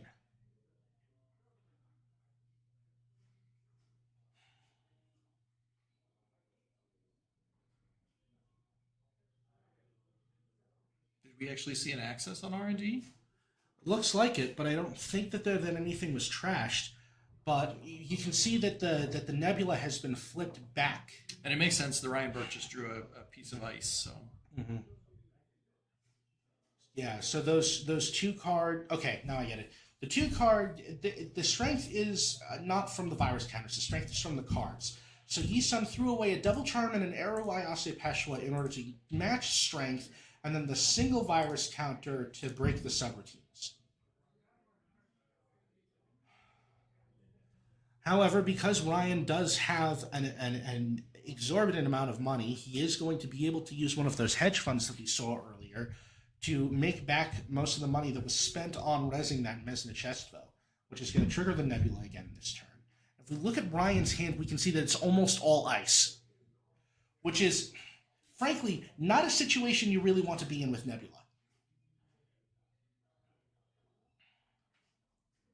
But with all of the money that he has, he's going to be able to start building Nebula's twin towers, as it were, putting a lot of pieces of ice on HQ and R&D in order to be able to stop Yi-Sun from getting in as easily and flipping back from Gemelang to Nebula.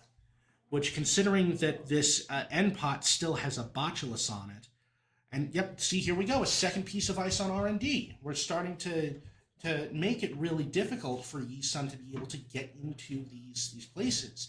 And because there's so few trashables in an operation-focused deck like Nebula, the Audrey is not going to be racking up as many virus counters as it's going to need in order to be able to keep contesting this ice. And now here we see a friend of a friend coming down, and that is going to remove the tag in order to gain some money for Yi-Sun. And we're gonna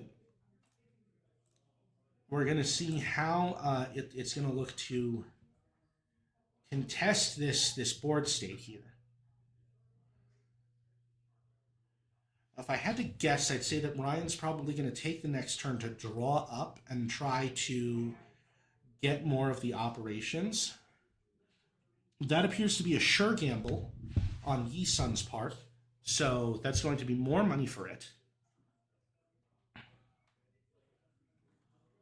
And then a buffer drive comes down. So when cards are being trashed from the grip for Audrey, the first one that gets trashed is going to be able to go back to the bottom of Yi-Sun's deck. So, and yep, for the first click, the Ryan Burke is going to draw. And for the second click, the Ryan Burke is going to draw. He has drawn another Your Digital Life. So now I think he's up to 6 cards in hand, so he's going to be able to yodel here for a net gain of 3 credits and an additional click. Yodel being the acronym for Your Digital Life. Very, very useful NBN Econ card.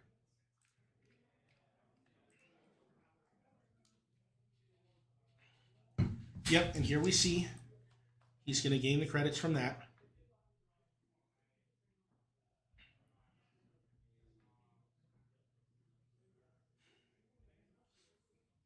And he's going to get that free click, and he's going to use that to place a piece of ice on archives. Now, if there's any additional Arrow Ayase Peshwas in this deck, it's going to be more difficult for Yi-Sun to use them to get that kind of multi-access.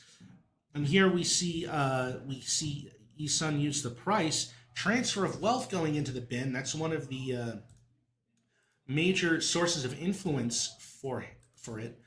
However, it is going to find the Aquaceris crew to combo with its Devil Charm. And this is going to obviate one of those pieces of ice, but I don't know that it's going to be enough because it's still got to get through 2 pieces of ice to get into servers. Anyway, the transfer of wealth, the credit sapping mechanism itself going on the bottom with buffer drive. And so we're in a scenario here where Sun could potentially, for example, use the Crew Charm combo to get through the outermost piece of ice on HQ. And I don't recognize that altar. I think that might be a Steel Skin Scarring. I am correct. Was probably, I don't know if it was trashed to something. Probably the Audrey in order to just draw cards. Because it doesn't look like a click was spent on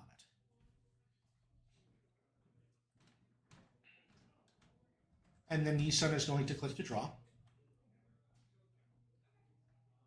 So that was a free draw 2 from trashing the Steel Skin and then click to draw.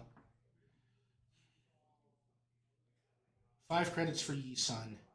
And it is going to Transfer of Wealth. So, yes, this is, and now we see where all of this was leading up to, is this Transfer of Wealth. It's going, with the Crew Charm combo, it's most likely going to get through the outermost ice. The Botulus is going to be able to break the end pot. The Transfer of Wealth is going to take 3 of Ryan's credits and give Yi-Sun 6.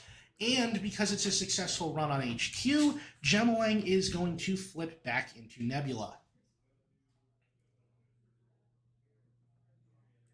And also, because the Transfer of Wealth is going to cause Yi-Sun to take a tag, Manuel Latesh de Mora is going to see 2 cards off of this HQ access. And I think Ryan might even decline to res the outermost ice here. And in fact, he has. Mm-hmm. Probably what he wants is for Yi-Sun to use the Crew Charm combo on something else. And here we see another Steel Skin getting pitched to the Audrey before a successful run, and that's going to trigger the Aquaceris. Taking the tag with Sebastião is going to trigger his ability to install a connection for 2 less. And he's going to try to install a second Aquaceris crew here, but I think Aquaceris crew is unique. No, it's not. Oh, darn. So Yi-Sun gains 6 credits, gets another Aquaceris crew down, and is going to see 2 cards out of HQ, and here we see the Piranhas.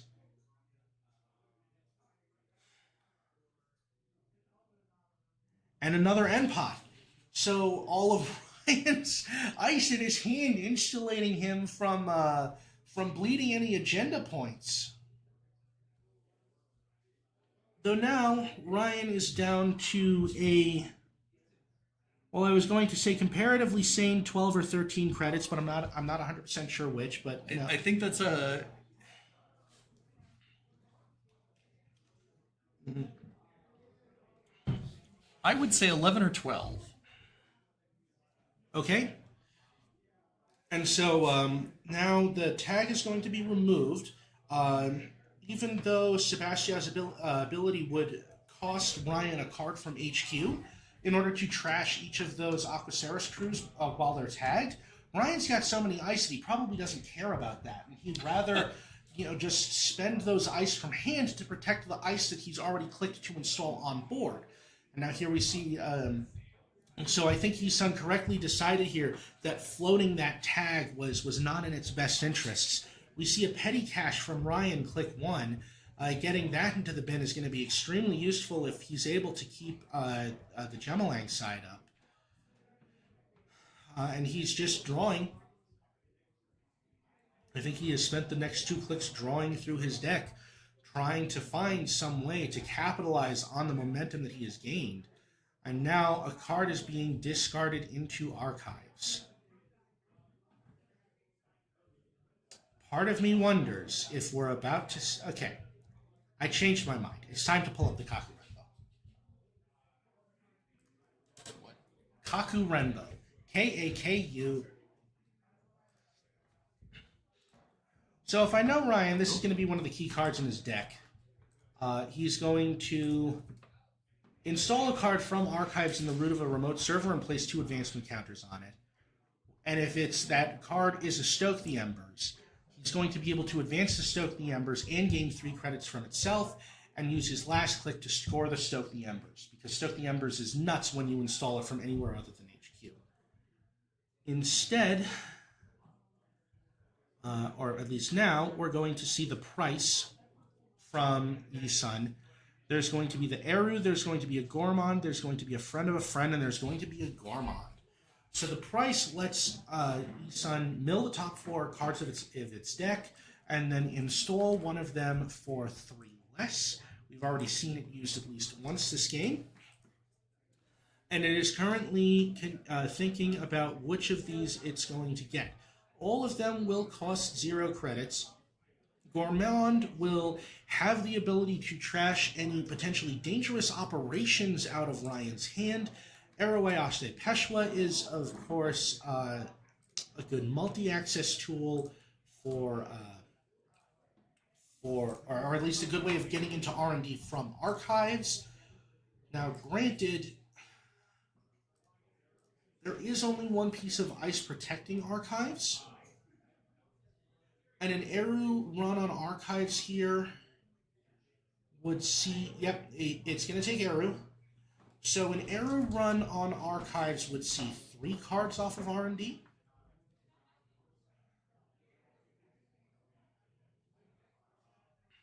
There is going to be no use of the buffer drive to put any of those cards on the bottom. And so this is the danger zone here, is that a tag can be taken with Eru to run archives. Because of the Crew Charm combo, Yi Sun can get into archives pretty easily. Eru will redirect the run to R&D. And between Eru and Manuel, because of the tag that Yi Sun has to take in order to activate Eru, Yi Sun is going to see 3 cards off of R&D. And this is particularly dangerous here because Ryan has not seen any agendas in a while.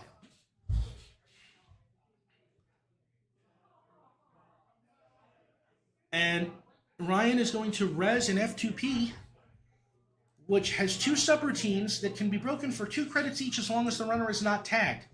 Guess what Yi Sun had to do in order to make this run? So instead, we're going to see the Crew Charm combo be used here. The Devil Charm will be removed from the game to give the F2P -6 strength, and then the Aquaceros crew is going to take 2 credits in the tag, I think, to trash the ice, and then we're going to see a total of 3 cards off the top, and that is an agenda stolen for Yi Sun. I believe that is another embedded reporting. So Yi Sun is going to go to 2 points to 4. Now, it is worth noting that Yi Sun did, in fact, manage to breach R&D on this run. What it did not do was make a successful run on R&D. It only made a successful run on archives. It just breached R&D on the successful run on archives instead of archives. Next, we're going to see Valentina come down. Valentina being able to subsidize some of the cost of removing a tag, and because of the high threat level, remove a tag herself on coming into play. You want to pull up Valentina, Grant?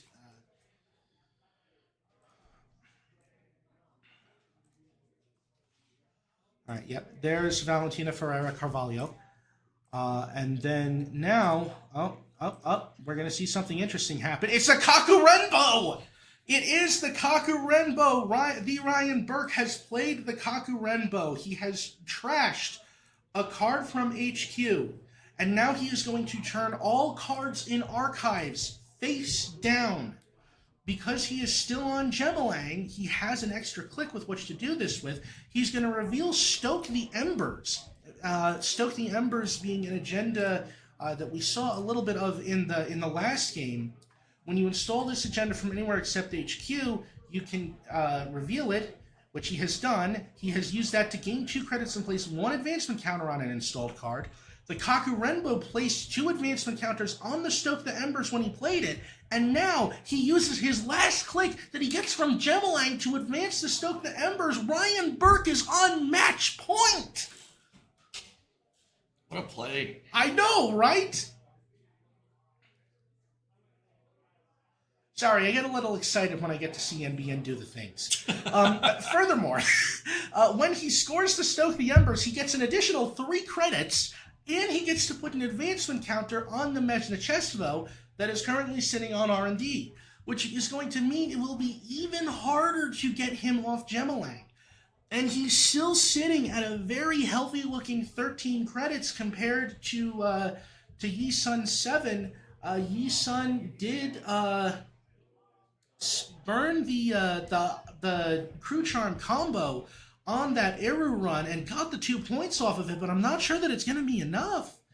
It at least has the opportunity to use Eru and Manuel again in order to get into R&D from archives and try to snipe a win that way. And the Ryan Burke coming off of a very strong districts. He got the bye in the first round.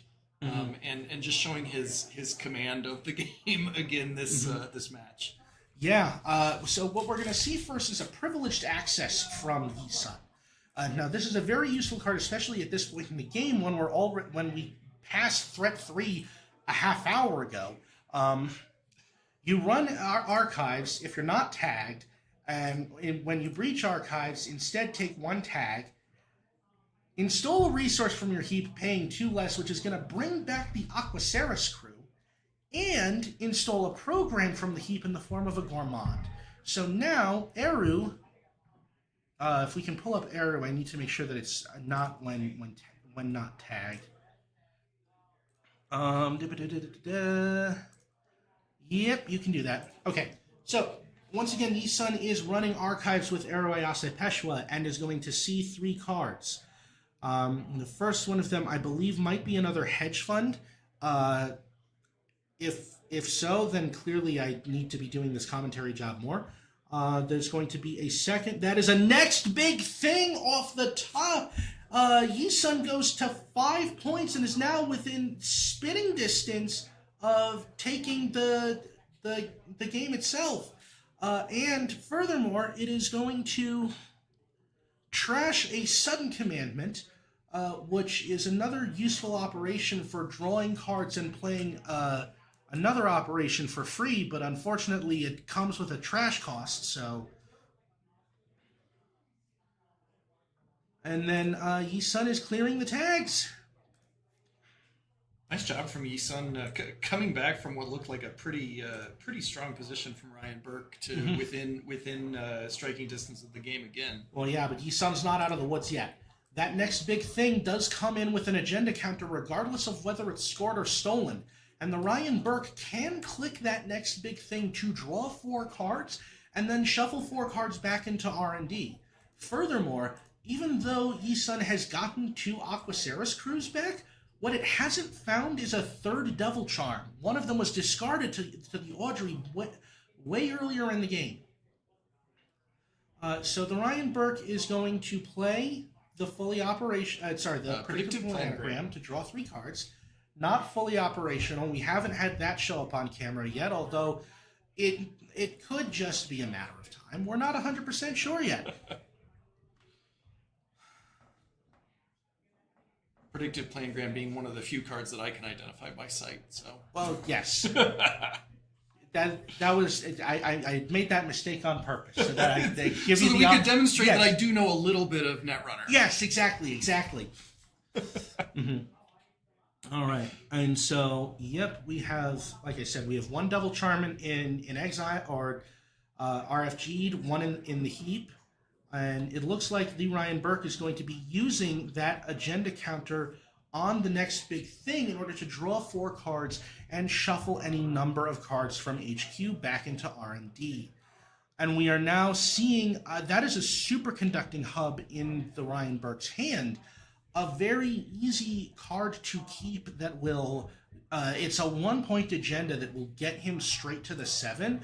But also, if it somehow gets sniped out of hand by Yi Sun, it's only going to bring Yi Sun up to 6. Now, being tied at this point in time is probably not where Ryan Burke would like to be, but it will be better than outright losing the game.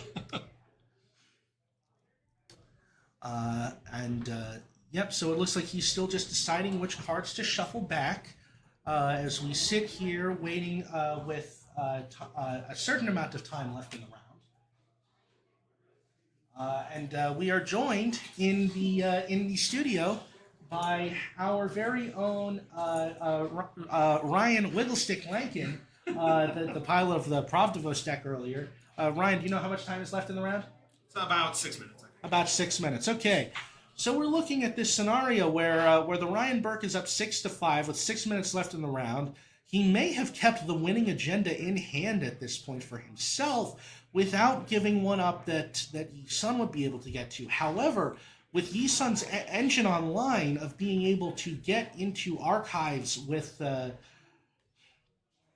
ice there via Ero Ayase Peshwa and seeing additional cards off Manuel Latash Demora, it's still anyone's game.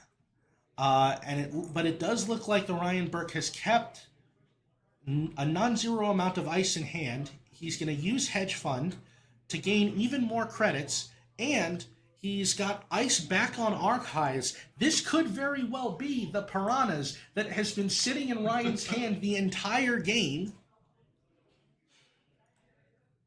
Joining late, do we have any idea? Does Ryan have any agendas in hand?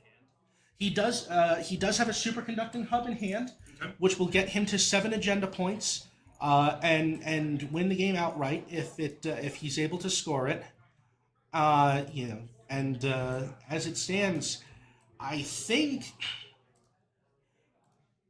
we seen any foxes this game? we have seen a fox. We Okay, did see a Kakurenbo stoke the embers last turn. Excellent. Oh wait, for the first click,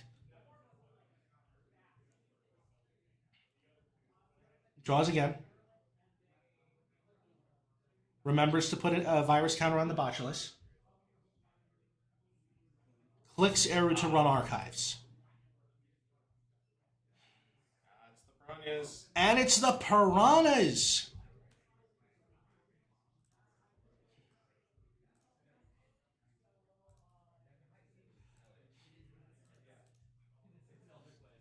So the Piranhas is going to be res. And it looks like... So I am not sure what happened to the tag. There is a chance that it was removed with the amanuensis.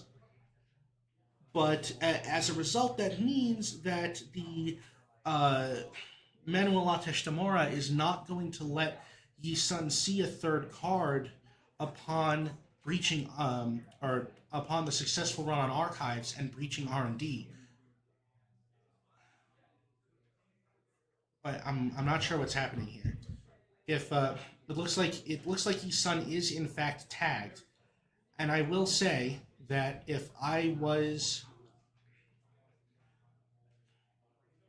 the Ryan Burke, what I probably would have done is used that tag to or removed that tag as the cost of resing the Piranhas instead of taking the bad publicity, because that would mean that Yi-Sun does not breach R&D while tagged and can't use Manuel Latash Demora to see that third card.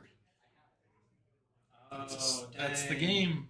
And it doesn't matter, he sees another agenda. And for the third time in a row, we get an NBN ID in the feature match area, and it's not able to close the game. We keep trying to make NBN work out here. Keyword try. Yeah. We're not giving up, though. We're determined. So, yep, that was a very well-played game by Yi-Sun, managing to get through with everything that was happening and find the winning line to get the agendas. Congratulations to our traveler from California. Excellent. Mm-hmm. We'll see you back here. Do we have lunch between We do rounds have 3 and 4? lunch. So we'll have a longer break in between rounds 3 and 4. But we'll see you back here in probably about an hour and a half for an hour and a half. We'll put the timer up on the screen, and we'll see you right back here.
have a cheating heart.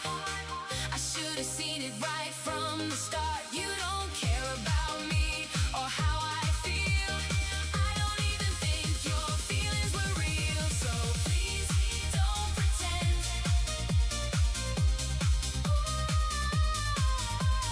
Please don't pretend.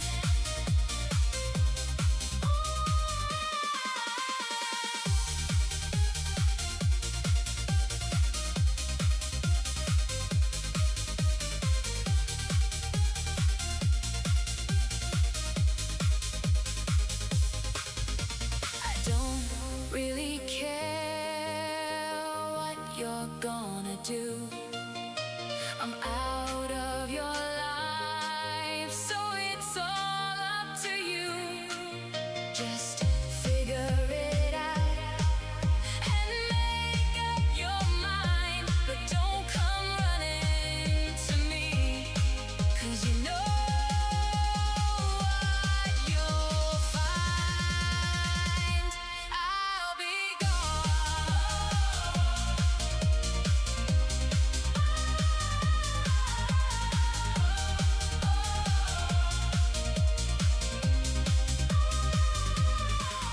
so please don't pretend. Please don't pretend.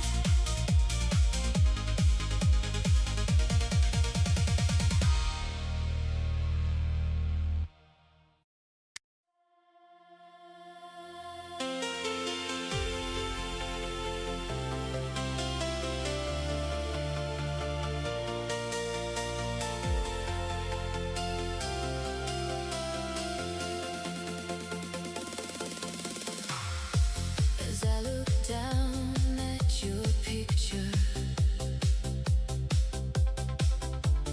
it reminds me just how much I'm going to miss your smiling face, your kindness and your touch, and the time we spent together was the best I ever had. But deep down I always knew that you would make me sad. While you're running free, please think of me, 'cause I just want you to know you will always find what you left behind. Wherever you may go, I'll shed a tear, but I'll be waiting here, back where you belong. You're here in my heart. Don't stay away too long. The day I read your letter, explaining why you left, it was the worst day in my lifetime, and one I'll never forget. I cried just like a baby, and tears ran down my cheek. I really hope you find the answers that you seek. While you're running free, please think of me, 'cause I just want you to know you will always find what you left behind. Wherever you may go,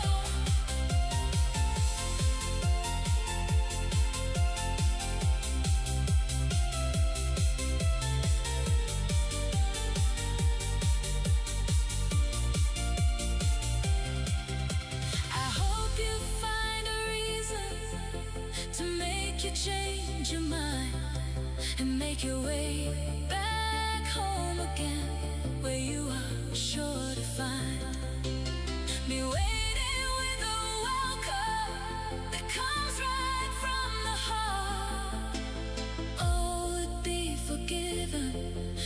can make a brand new start.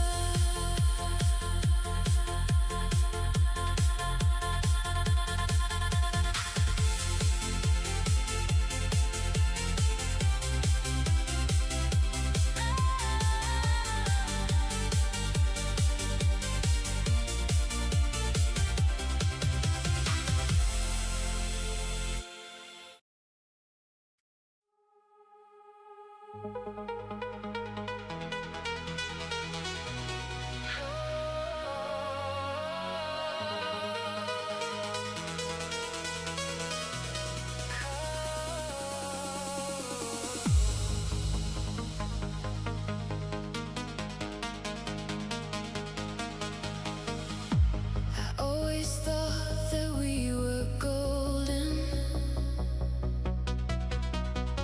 with both our lives set straight and true. But I never thought, as things unfolded, that my future wouldn't be with you. I should have loved you more, I know, and spent more time with you. I should have done a lot of things, but I didn't have a clue. I should have seen the warning signs, but they were whispers in the air. I couldn't believe that you didn't care. I thought that we had everything until that day you walked away. I hoped that it was just a flame, but I found out the hard way.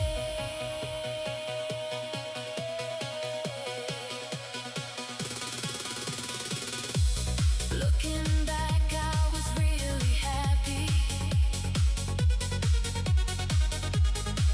and I thought that you were too. But you were seeing someone else, who said our love was true. I can't believe it's come to this. My heart is broken in two.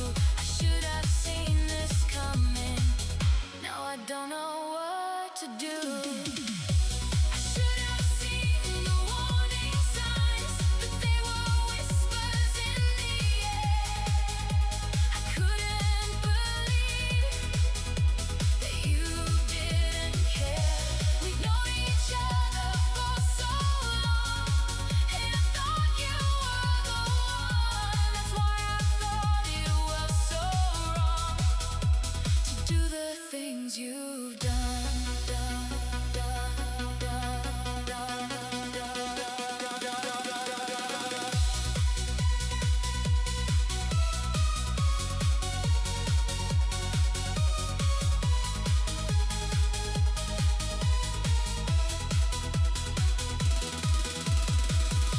I hope that if we meet again, that we can still be the best of friends. You know I'll always be here for you. I hope that this is not the end.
Left me reeling. You say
get you out of my mind.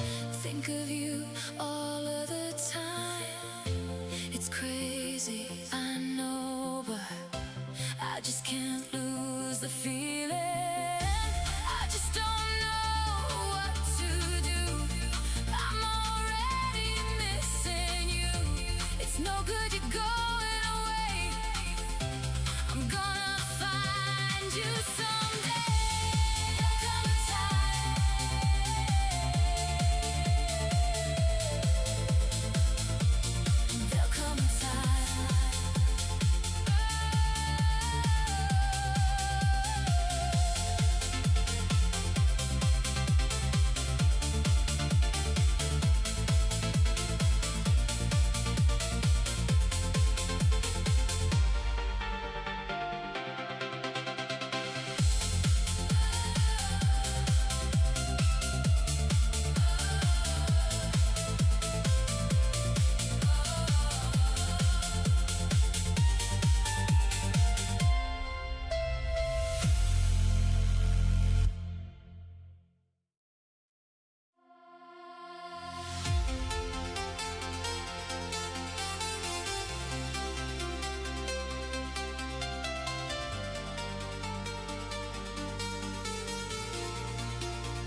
We are listening to music in which every sound was created electronically by a human being.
All right, welcome back, ladies and gentlemen, and others, for round 4 of the Colorado Netrunner Denver Megacity at the Wizard's Chest. We are coming at you with our last 2 undefeated players for the day. On Hospiroid Precision Design, it is Yi Sun all the way from San Diego, California. And on the left, Ataraxia from the Colorado Metagame on a 70-card Magdalene list. So we have seen Yi Sun at the feature table before last round on Sebastian, and we have seen Magdalene in the hands of a much more reasonably sized list piloted by our own Jasper Higgins. All right, we are going to see as click 1, Yi Sun installs and reses a Spin Doctor going up to 7 cards in HQ, 1 over their IDs, or over its ID's maximum hand size. Click 2 is going to be a red level clearance, drawing 2 cards, and I think gaining a click, which will then be used to play a Your Digital Life for a net gain of 5 credits due to having 7 cards in HQ, 1 click remaining.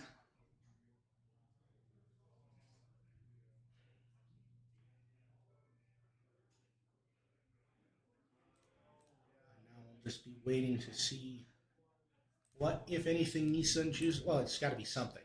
You can't just choose to not use a click.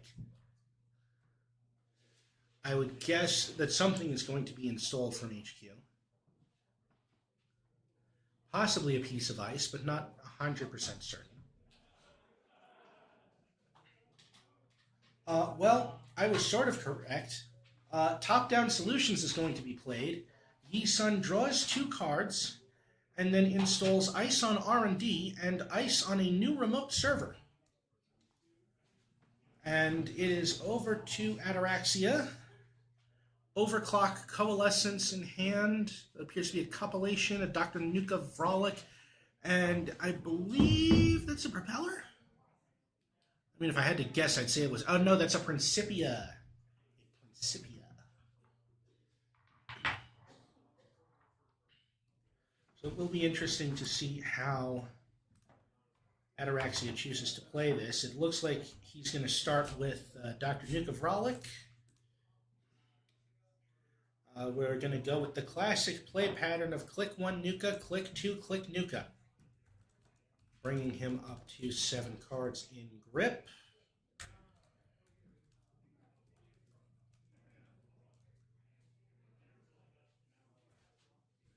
We're going to see a self-modifying code installed.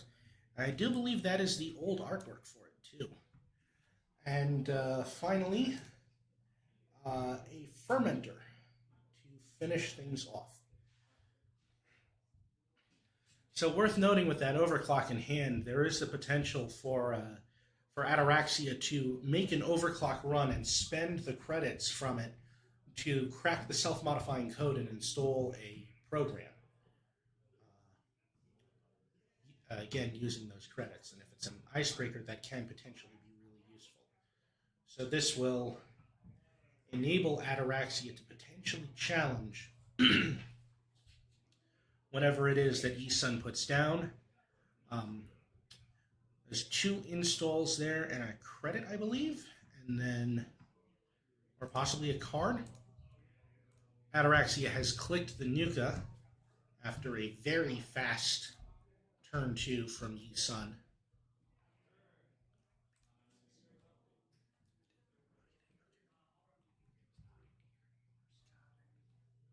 All right. And so a cup has been put down. And that is an agenda. I did not see exactly which agenda it was, but I know that this list is on only 3-pointers. So, yep. Ataraxia installed.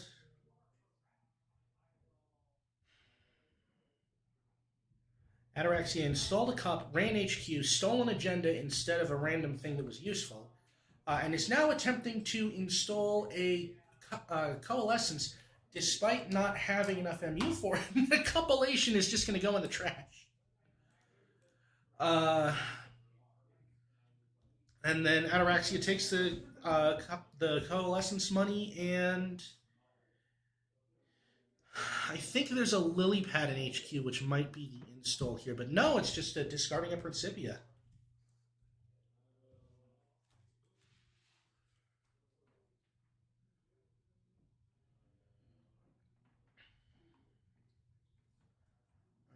Sun installs another card in that. Okay, Sun now has 3 remote servers, and unlike with Epiphany, all of these remote servers are now protected by ICE. This is because Sun is looking to use an operation called Flood the Market, which costs 3 credits and 2 clicks, to put advancement counters on a card in a remote server equal to the number of remote servers containing a card in the root that is protected by ICE. So we're going to be seeing one of those there in short order. I think Ataraxia just drew. And he has popped the Fermenter to make another MU available to him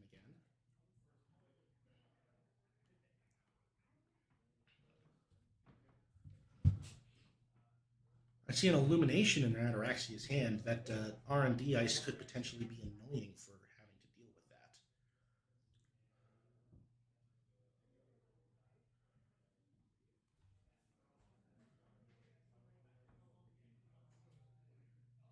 Ataraxia draws, plays a Creative Commission, goes to discard, and discards with Magdalene a lily pad into play. So that's plus 2 MU. Magdalene has got 6 MU worth of programs to work with. And every time Ataraxia plays a program, he's going to draw a card, which is extremely important because he's got 70 of them. For a reminder, in Netrunner, we don't have a maximum deck size. We have a minimum deck size, and Magdalene's minimum deck size is 45. Why is Ataraxia playing so many more cards than that 45? Well, look, if you have a lot of card draw in your deck, it's like you're not actually playing that card draw. So it net reduces the number of cards in your deck, so you can put more stuff in the deck, right? I think is the logic. I'm not 100% sure. And then we see that Flood the Market that I mentioned earlier. So Yi-Sun is sitting on it in hand. Now it's worth noting that this Precision Design list is only playing 3-point agendas that cost 5 advancement counters. So Yi-Sun is going to need to set up a board state where it has 5 remote servers, each of them protected by ICE. And that is how it's going to score those agendas, is with those Flood the Markets. Ataraxia is contesting the one uniced remote after seeing a Flood the Market out of HQ. That's one of 2 uniced remotes, right? There's one there near HQ. Nope. Oh, yeah, the Spin Doctor. The Spin Doctor is technically in an uniced remote. I did not recognize the alt art there. That is okay. That I have the Spin Doctor also. Pretty cool. And Ataraxia is continuing to draw. Discards an Illumination, since that ice is going to prevent it from easily getting into R&D. And install Unity as off their Magdalene discard, which is going to trigger the lily pad to draw him another card, which fortunately does not have to be discarded due to the fact that you only have to discard down to max hand size once during your turn. So if you draw after that, which is a thing you can do, you get to keep the card.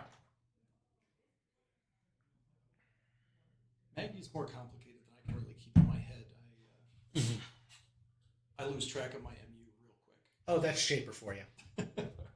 Currently 8 credits to 7. If you consider that as a metric worth keeping track of, which I do, credits don't always lead to victory, but they sure do help. Lack of credits often leads to defeat, though. This is true. So I think Yi-Sun drew, installed ice on the powers that be that was in the empty remote over there earlier, and installed ice on a new remote. So technically, what we're looking at here is the potentiality of Next turn, Yi Sun installs a card in that new remote server and then uses Flood the Market to score it. And so if it has a Synchro Cyclotron in play, which I believe it is running 3 copies of, that is going to reduce the click cost of the Flood the Market by 1. So we could, and if that 1 is a Melié's U, Melié City Luxury Line, which is a 5/3 agenda that costs a click to steal and grants you a click when you score it, and I believe there's one in the score area of Ataraxia. We could see Sun go from 0 to 6 in 1 turn. Instead, here we're going to be seeing that overclock that I mentioned earlier from Ataraxia as he makes a run on R&D.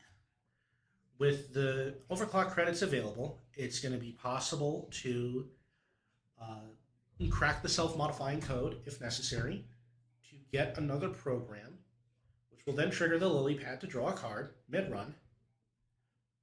If it's an icebreaker, then he'll be able to get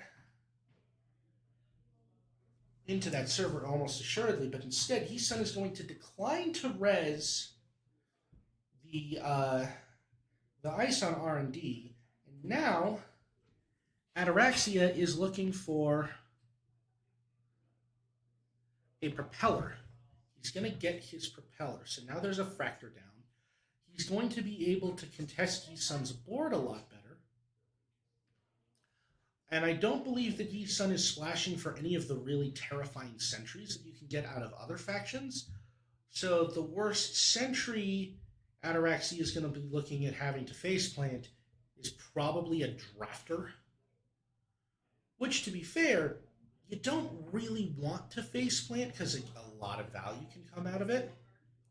Alright, so propeller installed, lily pad triggers, and then 2 credits and some from overclock and some additional credits are going to be used to trash a wage workers, which gives you an extra click every time you spend 3 clicks on the same action in 1 turn.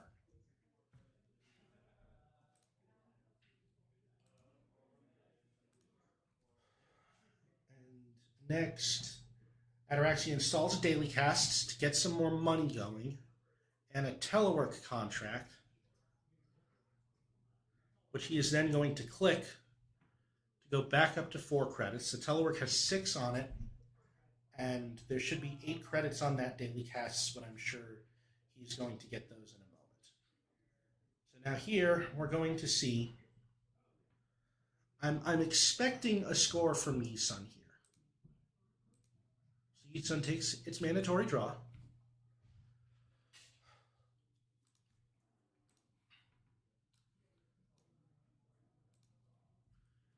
And Yi Sun is in the tank.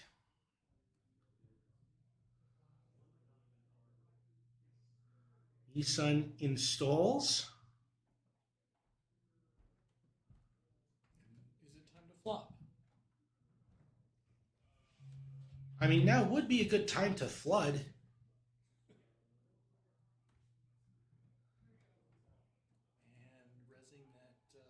And Resing the powers that be, which will enable it to install a card from HQ or archives when it's scored, and that's going to be a Melié City Luxury Line scored.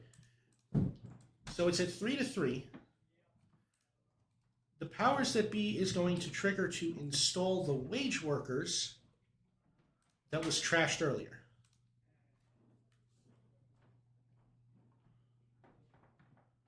All right, so that was the full turn. I don't know that the Melié City Luxury Line click got spent, unless it was to take a credit or something.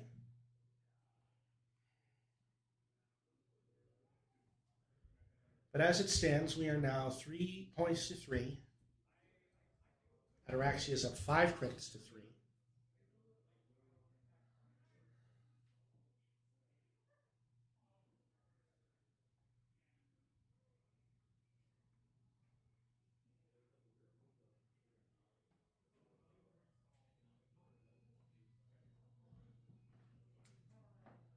There is a run on R&D. Doesn't result in anything.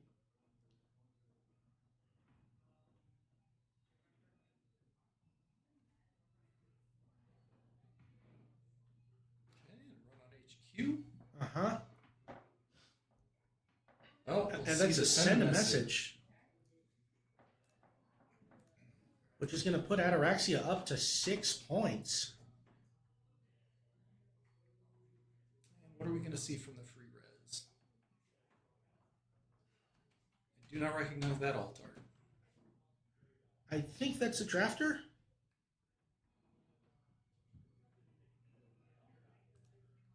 All right, and I wonder.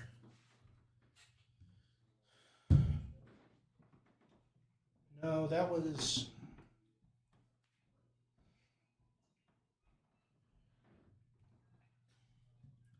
That was 3 clicks.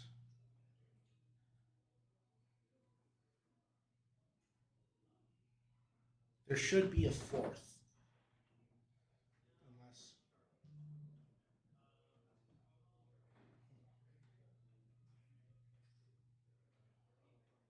And then Ataraxia is just going to click telework.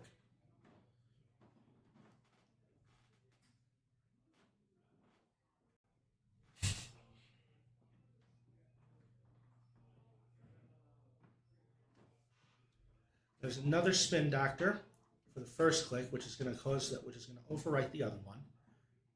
Sun draws 2 cards.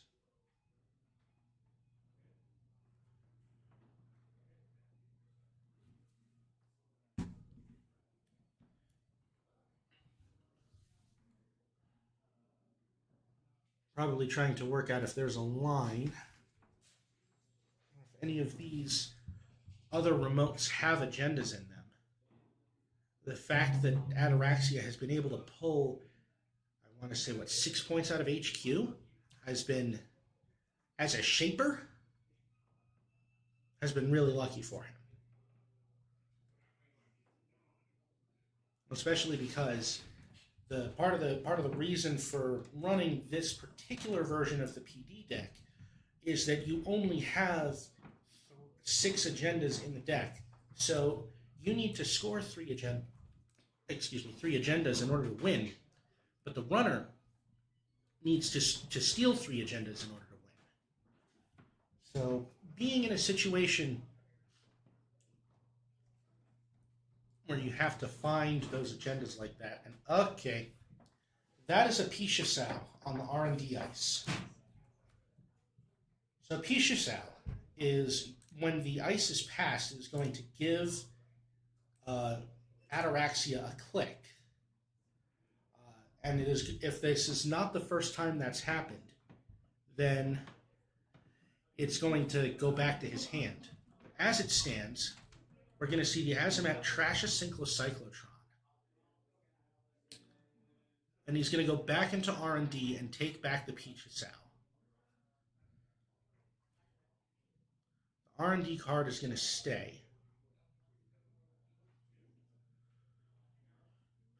So with 2 clicks remaining,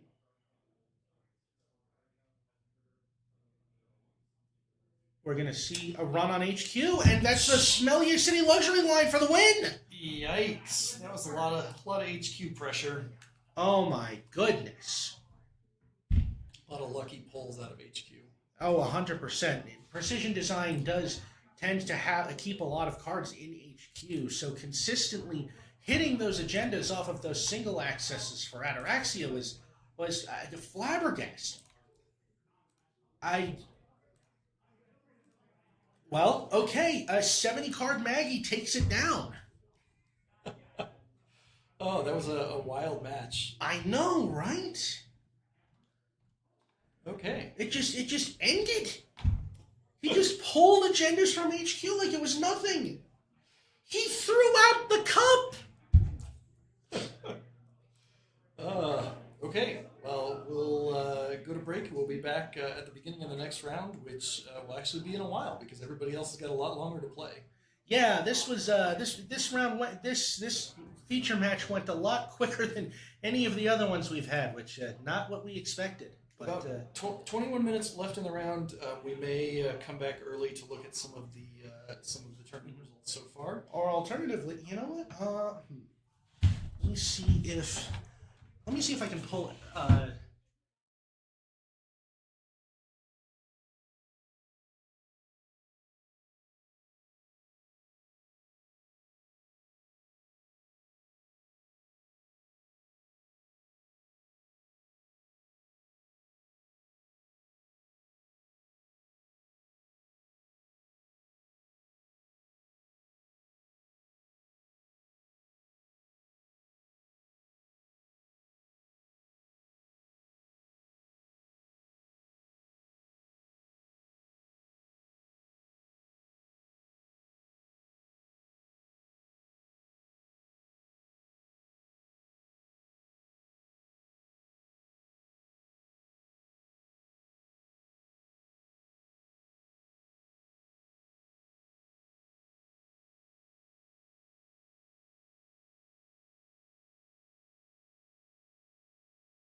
Okay. Okay, we are back. Sorry for the brief interruption, but seeing as we've still got a little bit of time, thought it might be fun to pull in one of our players and have a chat about the decks and how the games have been going today. And so right now I have in the studio with me Yi Sun. Hello. Am I pronouncing that right? Correct. Good. Glad to hear it.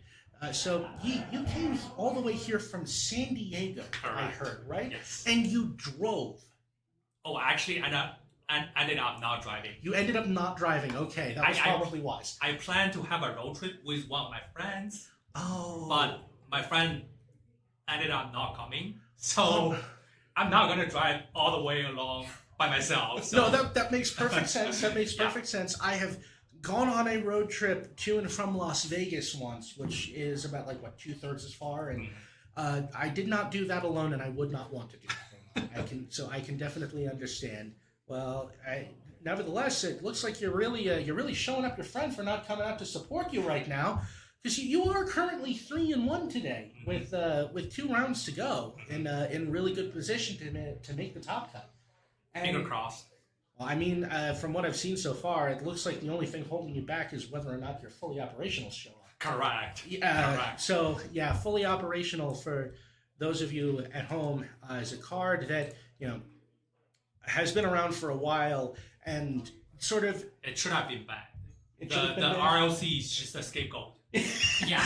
I think there's a lot of people that feel that way. So fully operational, you gain 2 credits or draw 2 cards for a single credit, but then you repeat this process for each remote server that has a card in its root and is protected by ice. So we just had a ban list announcement a week or so ago. It's going to go into effect next month, and in the lead up to that, a lot of people were talking about expecting this card to be banned.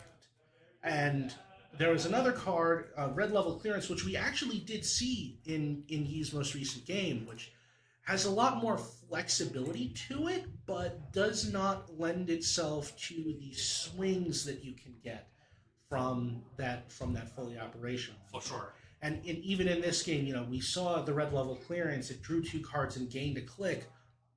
Not a bad thing to happen, especially in the more combo-heavy sort of decks. But You think we're really still going to see a lot of these flop flume decks, the ones running fully operational and flood the market, as being huge players in the metagame going forward? That's a very interesting question. I have to test. I think, well, if the goal is to just nerf the one turn kill PD, I would say that the RLC is a fair ban. Mhm. But it will still do collateral damage to other decks who are not going horizontal but runs RLC, right? So we know that we have tempo scoring PD, which is on Midnight Street. And I think that deck also on RLC. But without RLC, it's definitely a nerf. Yeah. But it's- for the OTK version of the PD without RLC, I would have to test to answer that question. Yeah, so you decided not to go with so this version is it looks like it might like have some lines that resulted in scoring 6 or 9 points in the turn, but that doesn't look like the main game plan. Is that correct or For my core, yes? correct. I'm just doing tempo scoring. So the combo is not the highest priority for my deck. So I was on 2. I'm not on Neurospike. I was on 2 Fraud the Market, and I was also on 2 Corporate Hospitality. Although I'm not the original creator for this archetype, I think the credit goes to one of the. I don't know if I can recall his or her name. I think it's Athelic. I saw that ID on RDB, but I might mispronounce that name. If so, sorry. Yeah, No so I'm worries. not the original creator. I think the main difference between this one and the OTK version is, if you have the flood market and if you have the remote setup, you want to score. Right. And also, most of the times I want to actually recur with my PD's ability actually fully on instead of the flood market, because the extra click by the train is a perfect timing for you to just play another fully on. And then that's why I think the deck runs Corporate Hospitality, because the next turn you can just use that to grab the flood market back. Right. Okay, that makes sense. So, corporate hospitality, for those at home, nets you 2 credits and 2 cards. It costs 2 clicks to play, but we're also seeing cyclotrons in this list that cuts that click cost in half. Also adds the card from Archives to HQ, which is the text that we see on the identity when the agenda is scored. But what you're saying, I think this is pretty huge, is to be able to pull back those fully operationals and use the spare click from Melier's U to play them. Because that's one of those things about these decks, is that when you can generate that many credits to be able to res ice and protect your servers, it means that these windows that you can create where your opponent can potentially steal agendas after you've scored just kind of disappear, because your credit total goes back into the stratosphere. So are these Flood Flume PD decks ones that you have a lot of experience with? Not really. Because I haven't played this game like for a long time. I've never played the old FFG version. I get into the game, I think, at the end of 2024. You got into the game at the end of 2024, and a year and a half later, here you are at Megacity running the tables with PD and Seb. As a reminder, we saw ye on camera before our lunch break, just absolutely taking apart a Nebula deck with Aero Ayase Peshwa and the Seb self-tagging engine. So. Well, I made a lot of mistakes on that game, but I guess Iru actually covered my ass. So credit goes to Iru. Yes, Aero is a really strong card for being able to keep pressure up on all 3 central servers, and that I think is something that the strongest runners in the game right now are really looking to take advantage of. So, yeah, it's so we've seen a lot of really cool stuff this today so far, especially out of the sun. How you liking Denver so far? It's great. I think, like I got really excited to visit this board game store. Uh-huh. The Wizard Chest. Yeah. Chest. Uh-huh. Right? The Wizard's Chest of the Wizard's Chest card. I've heard that the card is based on this store. So Mhm. I'm like, okay, I'm a Netrunner player, so I gotta visit this place, right? Yes. So And definitely not this, it's not letting me down. It's a very good store, and a lot of games, and Mhm. people are very nice. I asked them if it's okay to took some videos, and they just say yes, go ahead. Uh-huh. Yeah, no kidding. It's so for those at home and who don't know the full story, the Wizard's Chest is a game store and costume store here in Denver, and one of our locals actually won Worlds a few years ago, back during the COVID era, I believe, and got the opportunity to help design a card as a result of that, and so he chose to make a card honoring this game store that has served as the hub of the Denver Netrunner community for years. And by the way, the Wizard's Chest is one of my favorite cards. Is it? We don't see it on competitive plays, but I think the reason that I specifically like this card is like when we play a game, we want to be good, but also we want to have fun. Uh-huh. So I think that's why whenever they publish a new set, I want to see good cards, but I also want to see role players. Uh-huh. Yeah, Fun I cards. just really like this card. Yeah, it is really cool. So, well, I mean, we're lucky that that Rich Hall, the champion who designed this card, is in the Megacity today. Although we have not seen him at the top tables yet, so we will see. All right. I should have graded my copy and let him sign. You know what? Oh, that would have been great. You can bring that back home. Show all the folks at home the signed copies of the Wizard's Chest. That's cool. Well, anyway, Isan, it was great to have you in the studio. Thanks for having me. Yeah, of course. Thank you for sharing this some thoughts about the deck and the decks that you've been playing, and good luck in the rest of the round. It's great to have you here. Finger crossed. All right. We have about how much time left in the round, Grant? We have about 8.5 minutes left in the round. All right, so we're going to take a quick break over here, and we'll see you folks back in about 8 minutes. Thank you. Absolutely. Chris just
My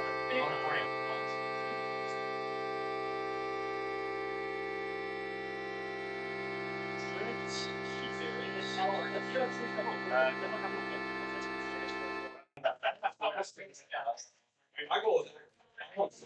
All right. I believe we are live again. Hello and welcome back to round 5 of the Colorado Netrunner Denver Megacity at the Wizard's Chest. On table 1 right now, we have Ataraxia on Melia's U versus Fourth Dimensional on Essa Afontov. But in my role as coverage head, I have pulled them out and swapped in a much more interesting looking match, I think. On the right, you can see that we have Stanchel Conifera on Built to Last, Leyland, as part of our continuing search for a corp that is able to defeat a runner today. Every single corp deck that we've had on camera has lost. And so Steve is looking to break that curse as he starts things off with a petty cash and expending a toxin to search up an event horizon and a barrier. With his second click. Unfortunately for Scantrell, we have a slight hiccup in the form of his opponent, the runner, the one, the only, the Lines. Designer of the Wizard's Chest Netrunner card that was the World Championship. And yes, so now that we see he is on Rene Lou Arsamont, and Scantrell has fetched up a tree line to join the event horizon and has iced HQ. Limes is going to install Fencer Flano and then second click run on R&D, and I believe I saw a flagship there. Which Limes is going to decline to trash. And I think he's running HQ now. Yes, he is indeed running HQ. So, with Steve down to, with Scantrell down to 6 credits, we will see if he does in fact want to res the ice outside of HQ. And it is a Winchester! Oh, the juke! We thought that it was a tree line or an event horizon, but it's actually the Scorpion itself. Which, let's be perfectly honest, that this is a fine board state on which to run into the Scorpion. But Rich is not going to pay into the third trace. The first 2 traces don't matter. He's just going to install a Fermenter and pass, looking to build up his econ in the long term. Meanwhile, Steve is having a think. Scantrell is having a think, and appears to be installing a piece of ice over a remote to generate a remote server.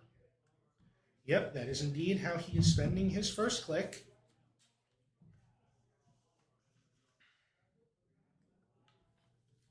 And still having some thoughts here. I think it's going to depend, and clicking for 2 credits, okay. I'm going to be very curious to see how this matchup plays out as Limes draws for his first click and installs A Gourmand. That looks like a Gourmand. That looks like a mean lady Gourmand, and he's going to run R&D and use Fencer Flano dollars and real dollars to trash a measured response. And then he's going to run again, and he's going to steal a Basalt Spire. All right, so Limes goes up to 3 points. Fencer Flano gets an additional credit, and Scantrell gets to take a card from Archives back to HQ. And instead of going back for the measured response, Scantrell has chosen the Toxin.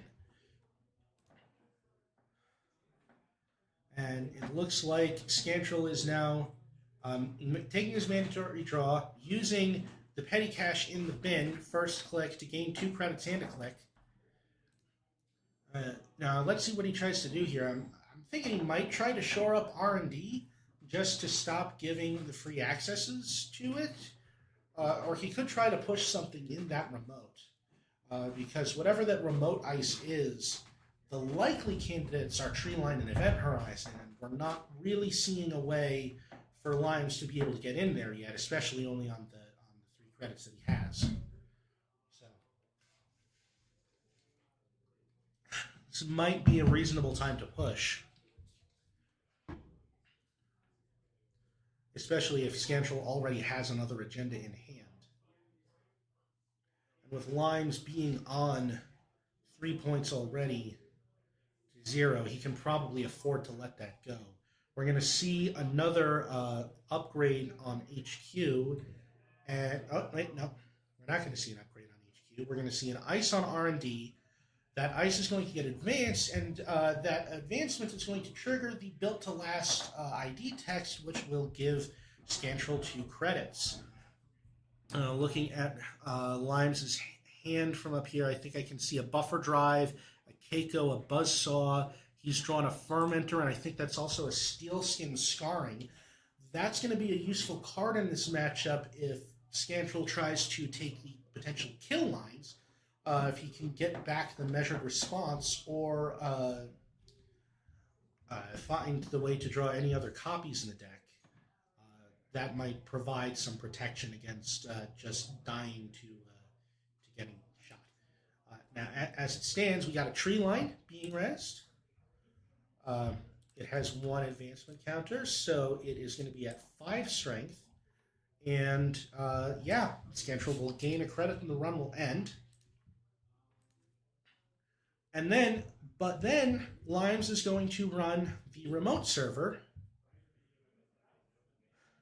and pay the 3 credits, probably to keep both of his programs, if I had to guess.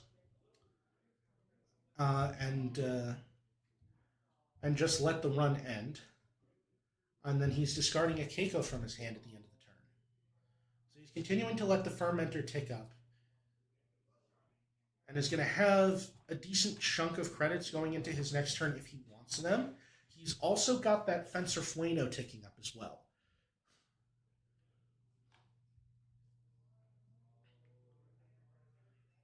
So he has succeeded in causing Scantrell to go broke, but Scantrell's defenses are up, and we're not seeing a way really through them as Limes draws another card.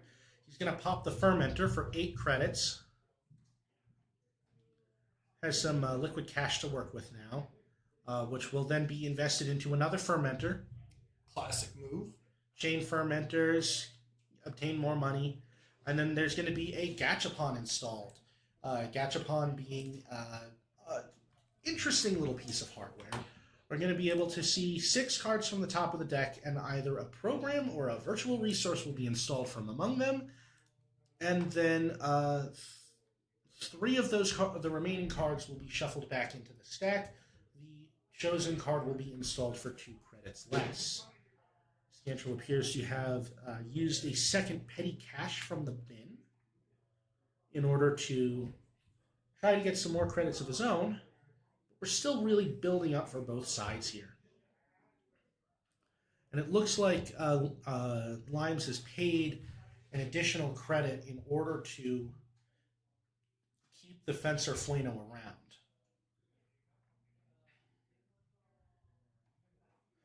And so Scantrell has rezzed and taken some amount of money from the Regolith mining license as Limes pops the Gachapon.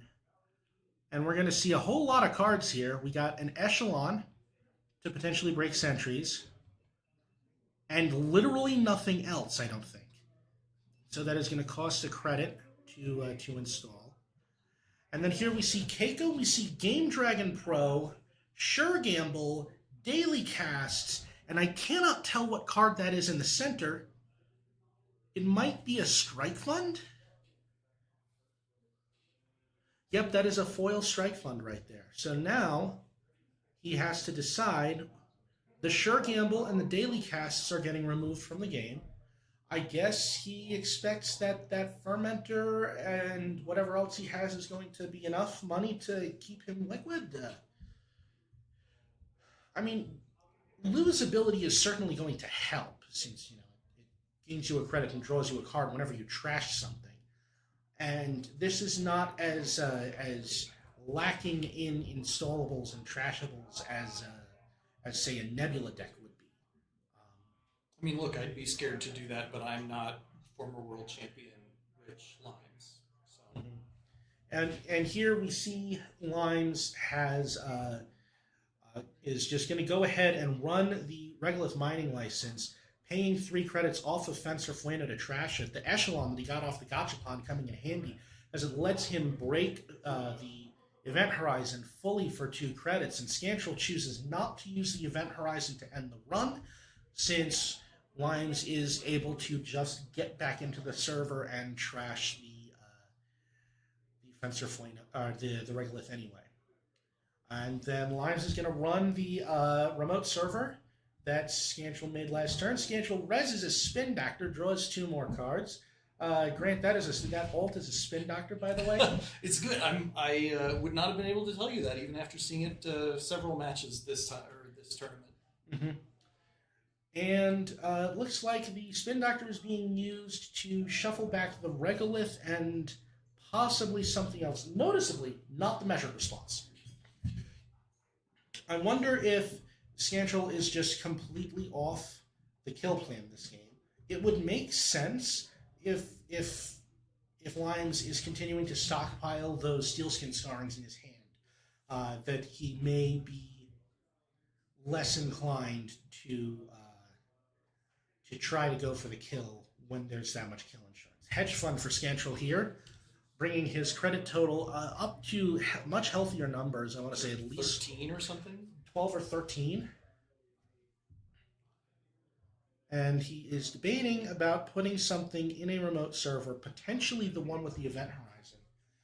Now, noticeably, Event Horizon, it's only going to cost 2 credits for Limes to walk through that with his Echelon Killer.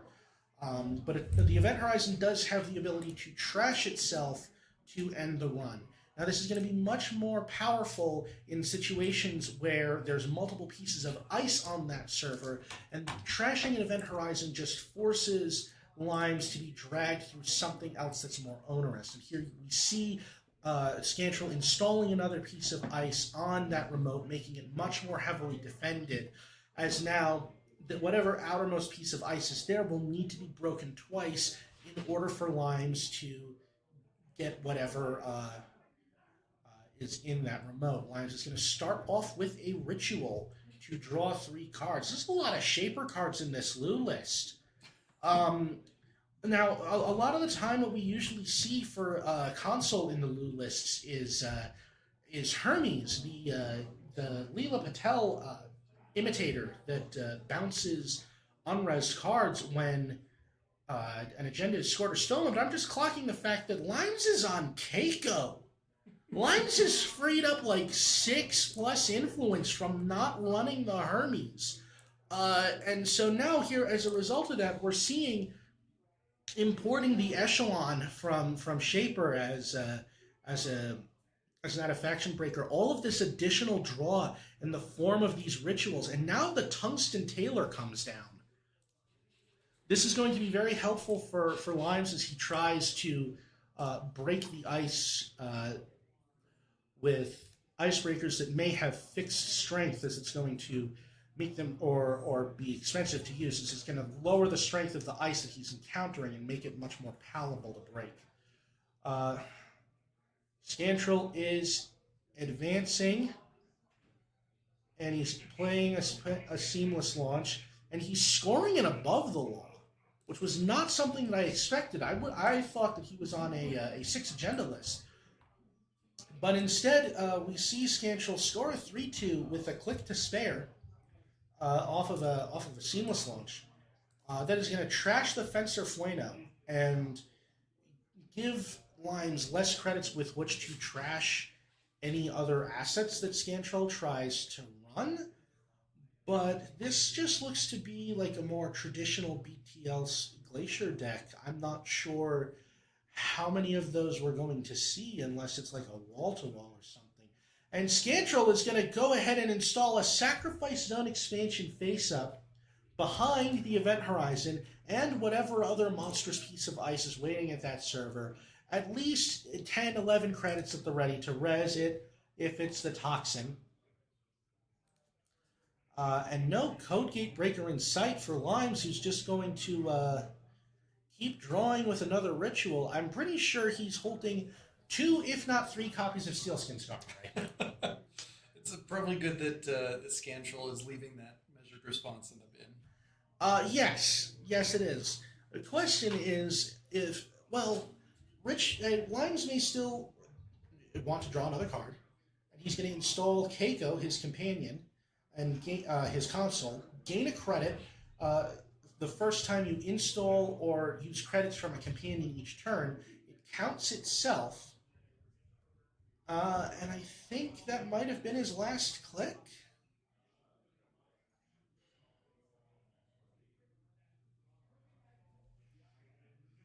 Score is currently 3-2. All right. I was stand corrected. Limes uses his last click to install a buffer drive and then ditches a redundant echelon from hand. Now that he has seen both Above the Law and Sacrifice Zone expansion from Scantrell, he's probably assuming that that there's going to be no SDS drone deployment in the deck, and so he doesn't have to worry about having his programs trashed.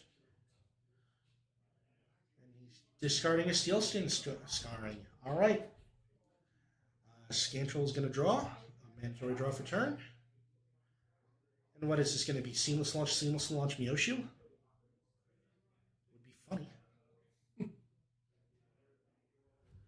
Realistically, I think it's more likely that he places an advancement counter on the Sacrifice Zone expansion and uses the rest of his clicks to shore up his econ and his board. Because scoring this Sac Zone expansion and playing a Mioshu is not going to win him the game right here, since the only agenda that he has scored is a 3-2.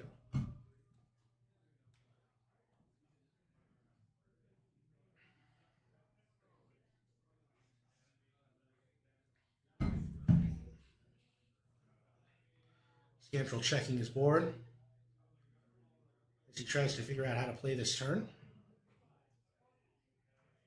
First, he's going to advance the Sacrifice Zone expansion and gain money.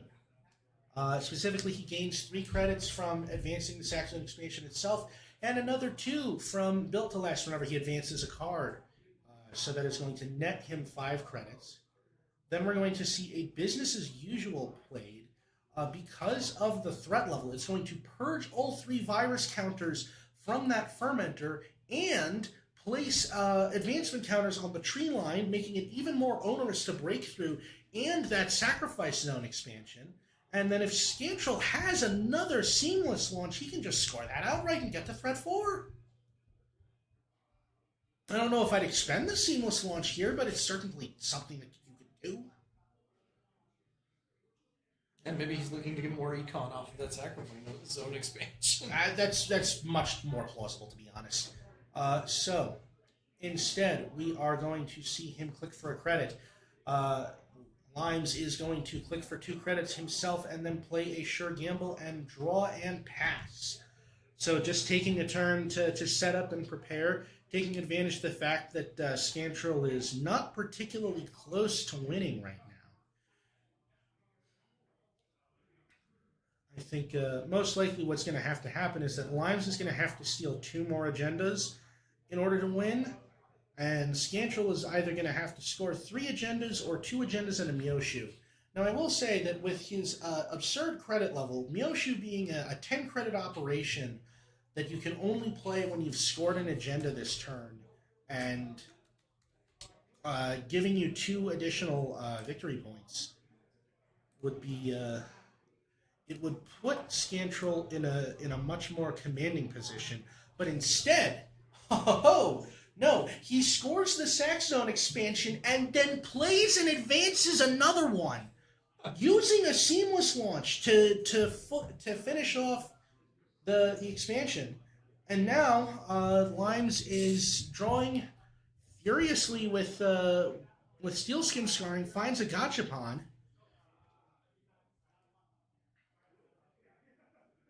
But all of a sudden, like, we don't really know what's going on in Scantrell's HQ at the moment. And he could very well have a seamless launch and a Myoshu in there. And if he does, that's just the game. Yeah. And so it looks like that Limes is going to run this remote with the unresed ice and the event horizon, probably in the hopes that doing so gets Scantrell off of a position where he is able to deal with this. Instead, Scantrell reses the toxin. We pop a Gachapon, and we don't get a decoder. All we can find is the propeller, which is a useful barrier, but that's not going to break the toxin, which will cause Limes to lose 2 credits and end the run. And I could have sworn that he'd gotten an Audrey down at some point, but I guess I'm mistaken. So I think Limes is just going to bounce off that toxin, and you're going to have to hope that he's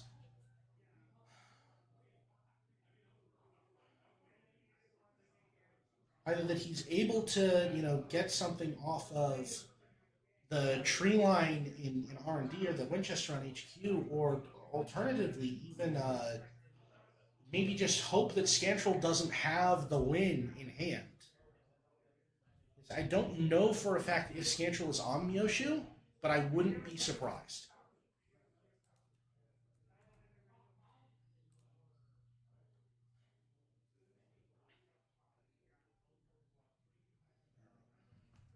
So it looks like Limes is trying to figure out how to attack this board state.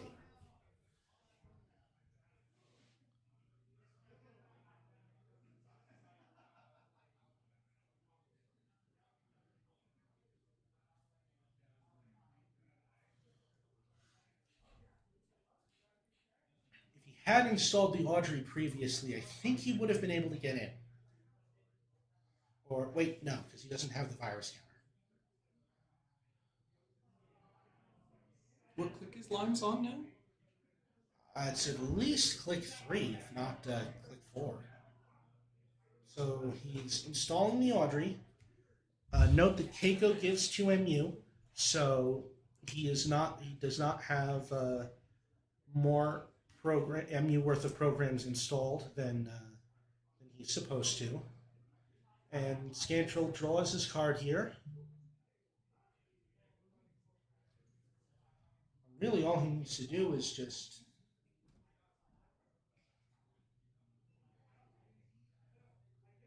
advance this Sacrifice Zone expansion 3 times and score it, and now he's on match point already. But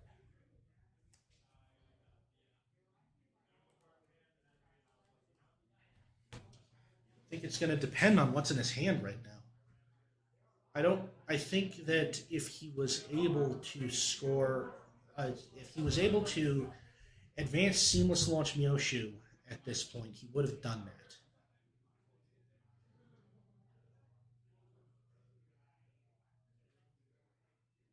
Instead,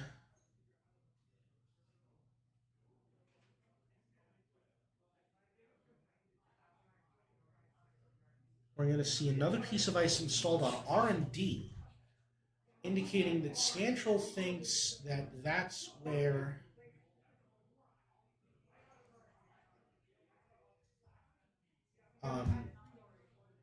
he could potentially wind up losing with that propeller making such short work of the tungsten tailor. It's, definitely going to be easier to break through than the HQ Winchester. He advances the Saxon expansion, and to end the turn, Limes is going to trash a strike fund to the Audrey, put it on the bottom with the buffer drive.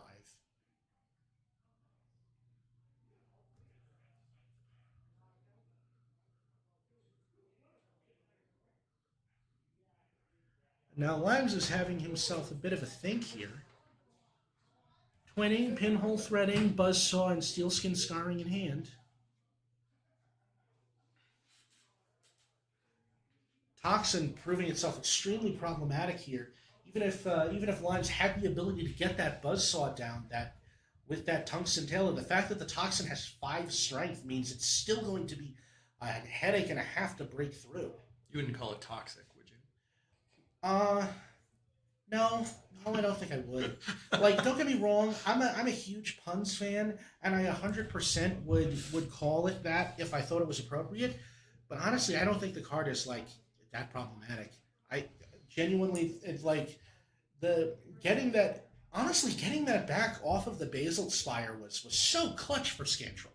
You know, just it certainly is problematic for Limes right now. Who expects Wayland to have a code gate that's a problem? So he pops the fermenter, gets himself some money, and now he is going to run HQ. Because of the Audrey being installed, Echelon is at 3 strength, and the Tungsten Tailor is going to bring the Winchester down to 3 strength, so it's only going to cost him 3 credits to go, and he's going to steal another Sacrifice Zone expansion. I think he was hoping to hit a Myoshu out of hand to stop the potential from Scantrell just winning next turn, but instead now he's on 5 points. But he doesn't have the ability to really contest the sack zone in the remote for the game here. It sounds like he's going back into HQ and accidentally tries to see 2 cards at once. Limes, you do not have your twinning installed. You only see 1. And he's going to see the flagship and trash it with the Gourmand. This will get him a credit and a card off of his ID ability from Lou. Flagship being a very, very nice piece of anti-multi-access tech that prevents successful runs from occurring on servers. I believe we've seen that a few times before today, especially out of Wigglesticks's Provdivos deck, which I have no idea what it's doing in there, since it makes runs not successful, and that's what he wants to do. Makes a lot more sense out of Scantrell's deck. We've got Wiggles and both of his middle fingers here in the booth with us. So yes, as it stands, it looks like it is now Scantrell's turn again, and we're just waiting to see if he has the Myoshu here and the ability to just win. He advances the Sack Zone expansion, scores it. Does he have it?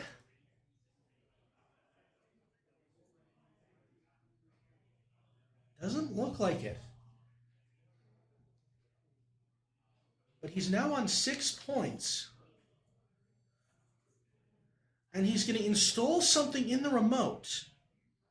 Now, is this a bluff or is this an agenda? Could be either.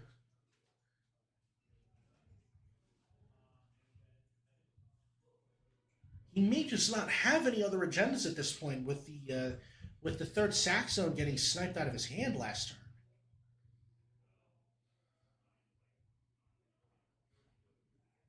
So realistically, it might not even be a bluff. It might just be a resource that he's hoping can help him contest the long game.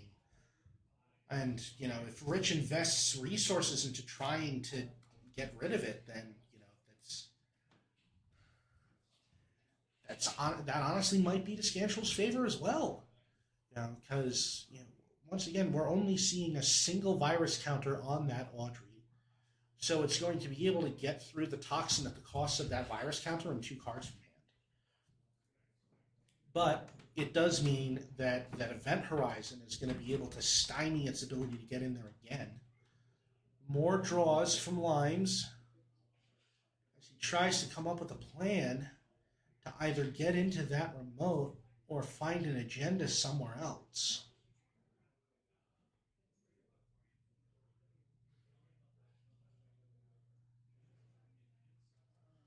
He is choosing to run R&D in the hopes that resing whatever ice is there will cause problems. And well, we know that Steve isn't on that Scantrell isn't on the Myoshu plan.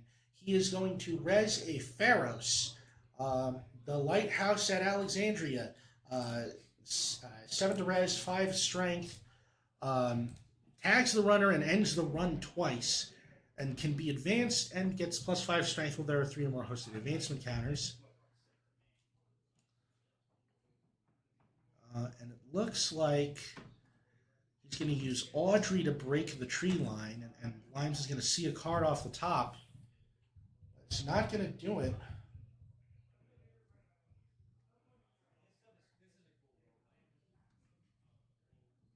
He's going to draw, and then play a sure gamble to go up to 9 and hope that Scantrell doesn't have it.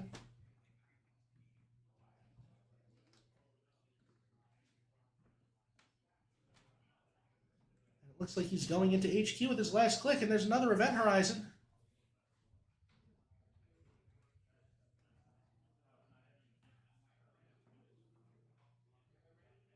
Steve takes his draw. And Scantrell saying, not yet. Okay, well, thank you to Scantrell for the update. Keeping us all in suspense. He's going to spend his first click to draw. He's going to install another card in his remote. On a new remote server, at least.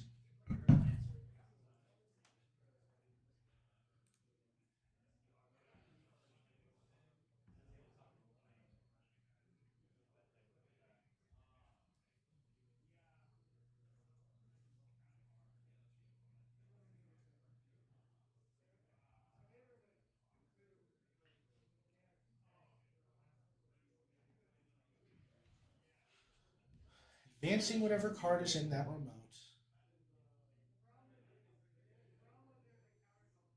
It's probably a Let Them Dream.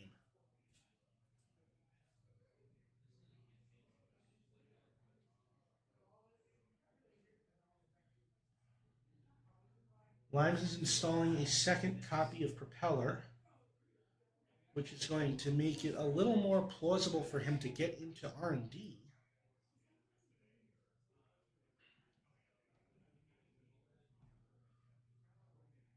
What do you do if you're Limes right now? You go for R&D? Do you go for the remote? That is tough. Because the problem is that I don't think you can get into the remote. You know, you need 4 credits to install the buzzsaw, and you need another, 5 credits to break the toxin. And then you'll need another 5 credits to break the toxin again after the event horizon. So you're looking at 15 credits to get into that server from this board state. So Scantrell can be reasonably confident that if he just hides his agendas in that remote, he's got the game. We're going to see a hedge fund and a seamless launch get shuffled into R&D off of Spin Doctor in the hopes of reducing the agenda density to the point where Limes can't just win with a cheeky access. And we've seen a lot of that today. We certainly have.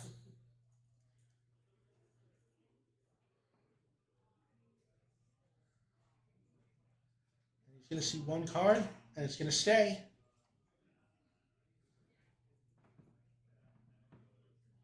Limes is going to strike fund, get some additional money, and it's a Charlotte Cassador in the remote.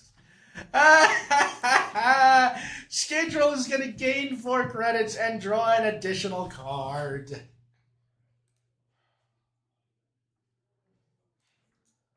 Charlotte Cassador, my beloved. The fact that you can advance the Charlotte in BTL and just continue to print additional money that way, it's so beautiful. And also probably a little toxic.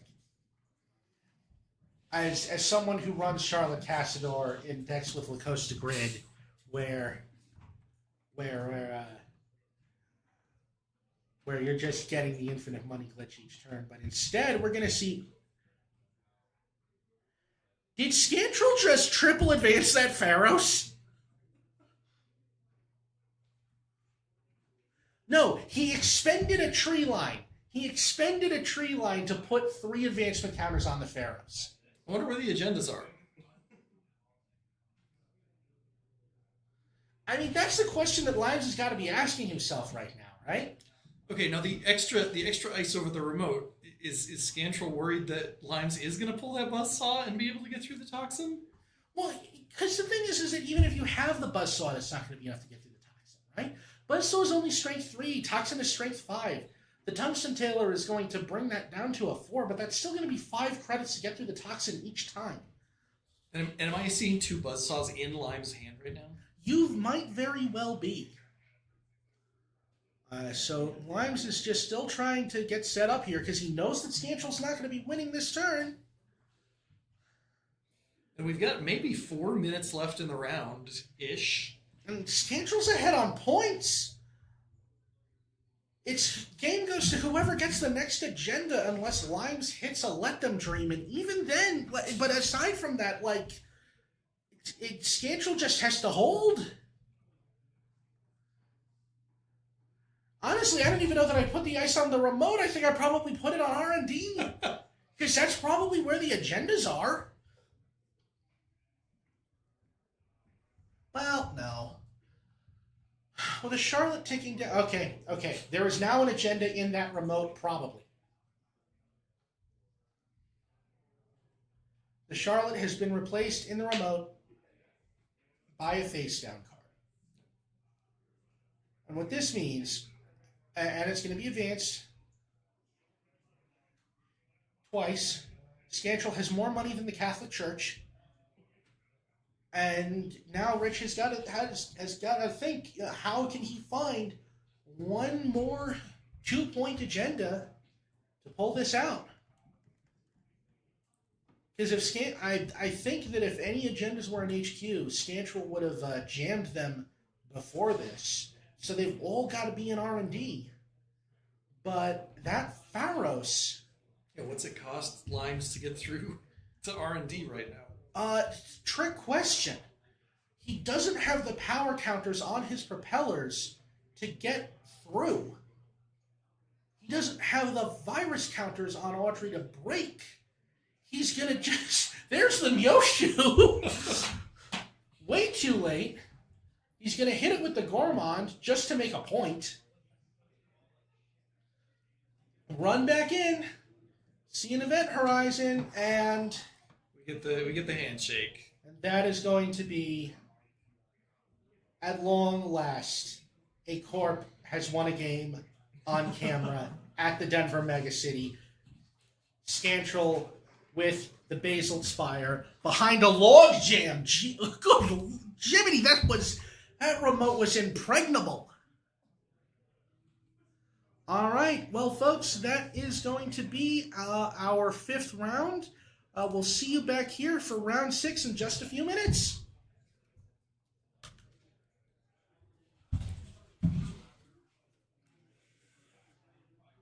All right, I'm going to step out.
What's your record rating? Now I'm 3-1-1. 11 points. Yeah, 11 points is good. I think going on. No, it's fine. You're 5-0. Yeah. Here. I know, right? That's the thing. It's side balance for you. It's like, I thought it was over 19%. Oh, you know. Yeah, that's strange. Like, what the hell? Yeah. It's probably good. I think it's gonna be very uncomfortable.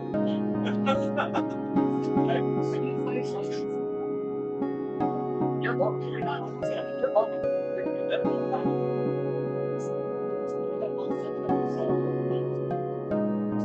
Are you a balance too? So everything's weird because I'm on a supervisor. Well, I guess I could never have considered it. Although it happens undefeated today.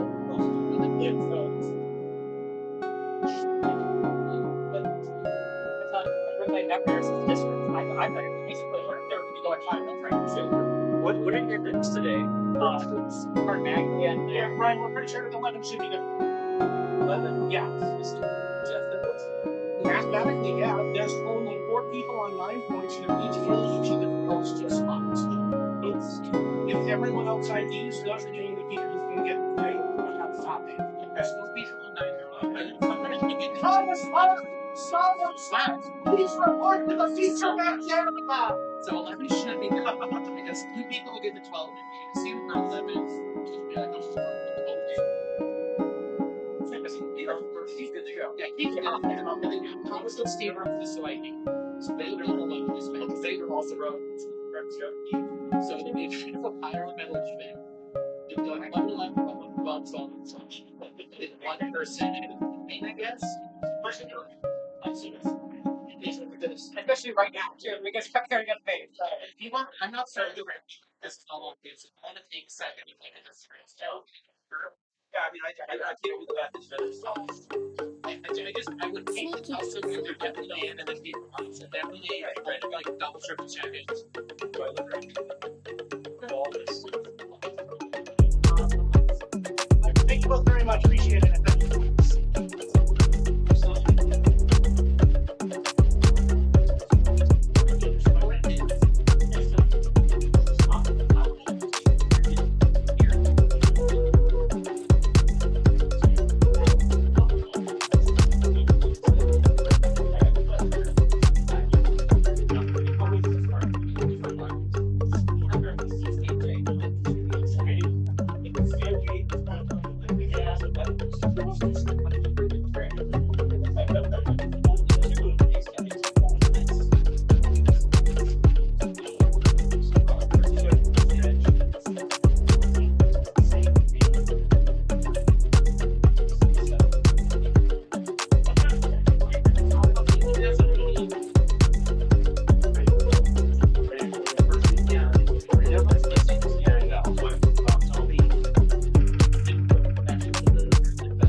So we'll get flag, yeah. We'll get flag, but it's your turn.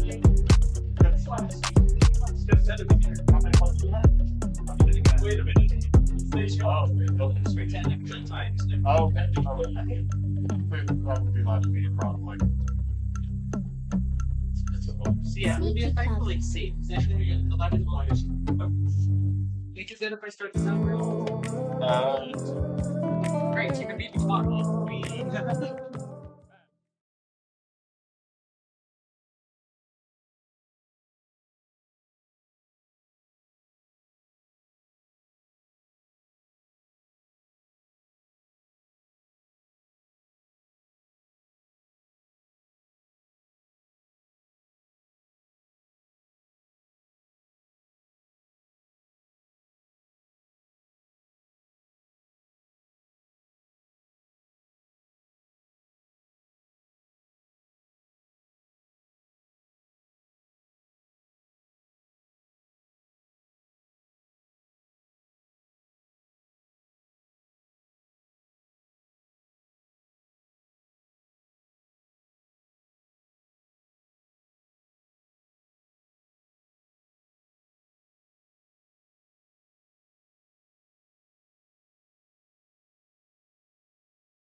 All right, welcome back, ladies, gentlemen, and others, to the final round of Swiss at the Denver, Colorado Netrunner Megacity Tournament at the Wizard's Chest. On the mics, it is Trevor and Grant. On the tables, it is Solemn Storm and Thomas Haas. These two titans of the game, they can be called titans, right? I think that's fair. Yeah, around here, Solemn Storm definitely a titan. And then Thomas Haas, another California player. We've seen him before on Epiphany. And here we're going to have two decks that we've seen again before in this tournament. Although, funnily enough, the Epiphany deck is not Thomas Haas's this time. It's Solemn Storm's. And Thomas Haas is on Sebastião Souza Pessoa. Now, fun fact, these two actually met in the finals of Top Cut at Megacity last year, but this year they are currently battling for a spot in the Top Cut. Only one of them will be able to make it in. Most of the other players on high point totals have intentionally drawn into the Top Cut, and so this is one of our two tables where we're looking at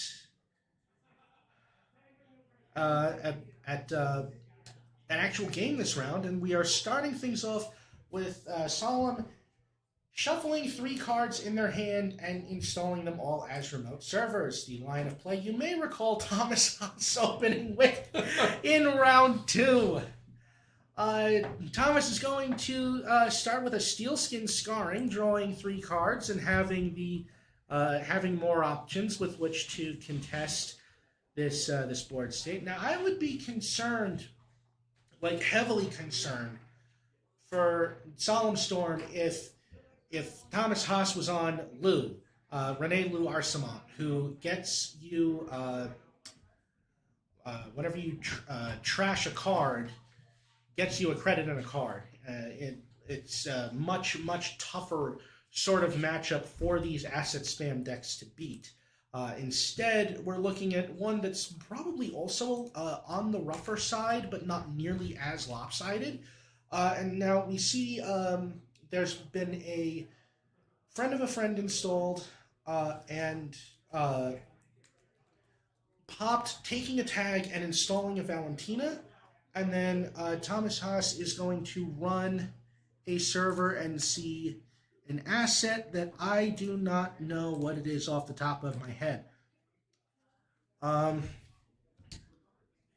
now it's going to be rezzed. It looks like it might be a B1001, but I'm not sure. Instead, we also have a Spin Doctor. And a cohort guidance program is going to pitch a card from Solemn's hand to draw and gain some credits. So,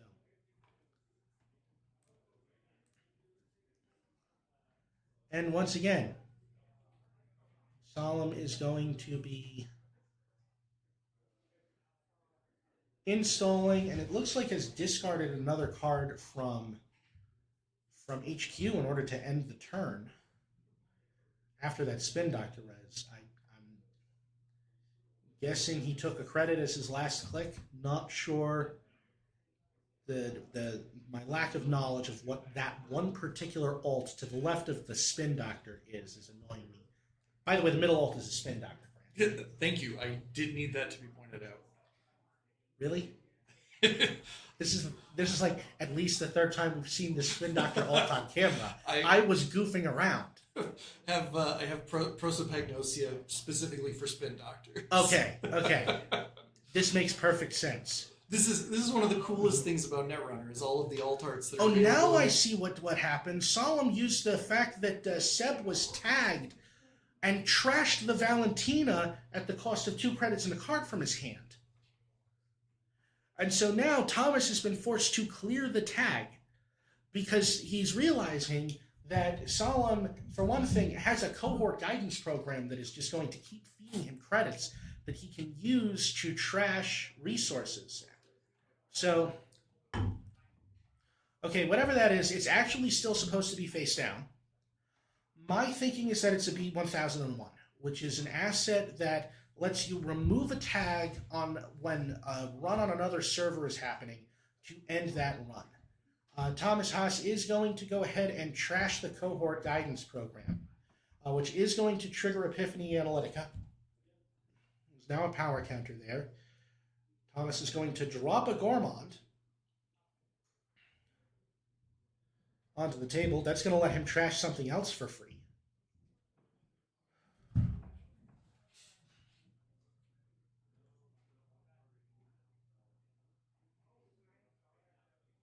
It looks like it is Solemn's turn now.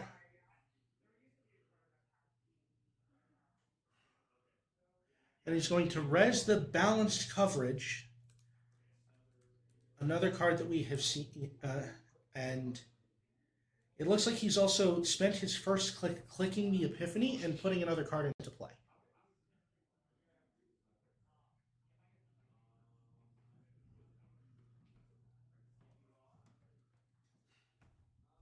Let Them Dream showing in Solemn's hand as they install another remote server and take a credit. 4 credits, 2 face downs, balanced coverage going. And plenty of playmat space still for remotes. And plenty of playmat space for remotes. Thomas Haas is going to play the price and look at the top 3 cards, top 4 cards of the stack there going directly into the bin, aside from the friend of a friend, which will be installed for 2 less.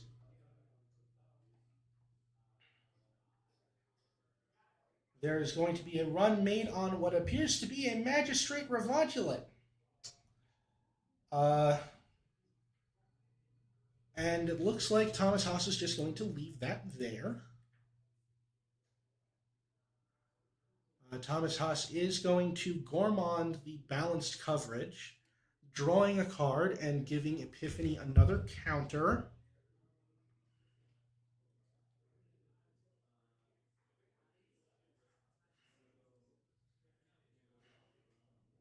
How do you feel about leaving the Magistrate there?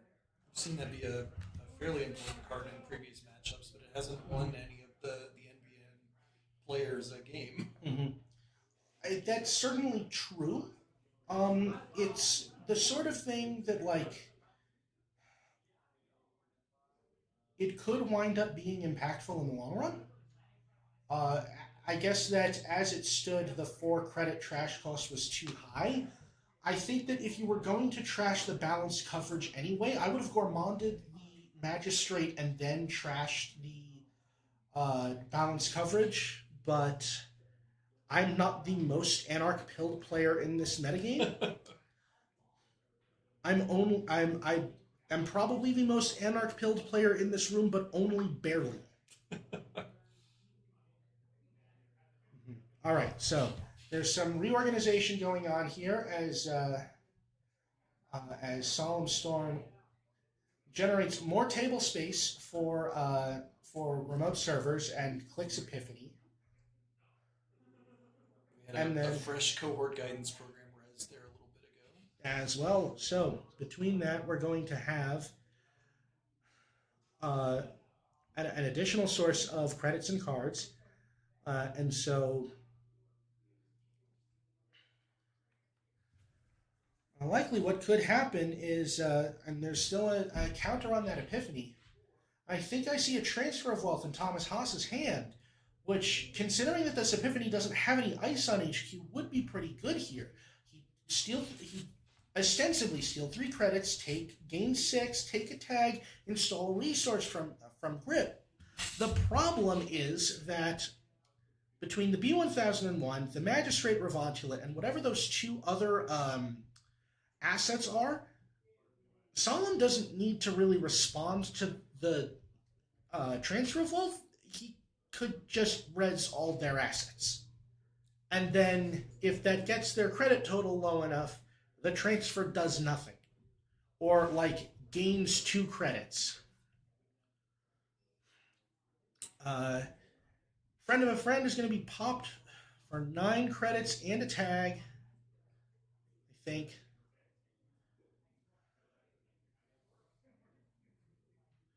And we see Aquaceras Crew come into play.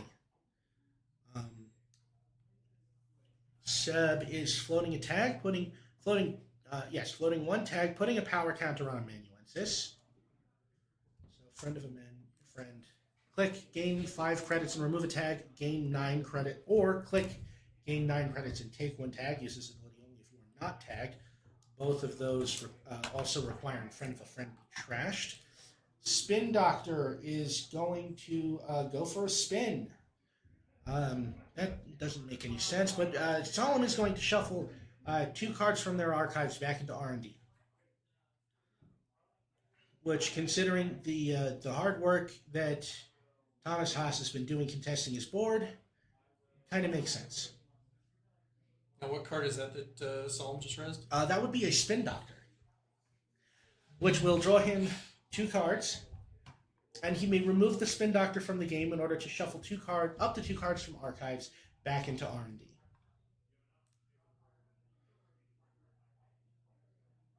And then it looks like Server.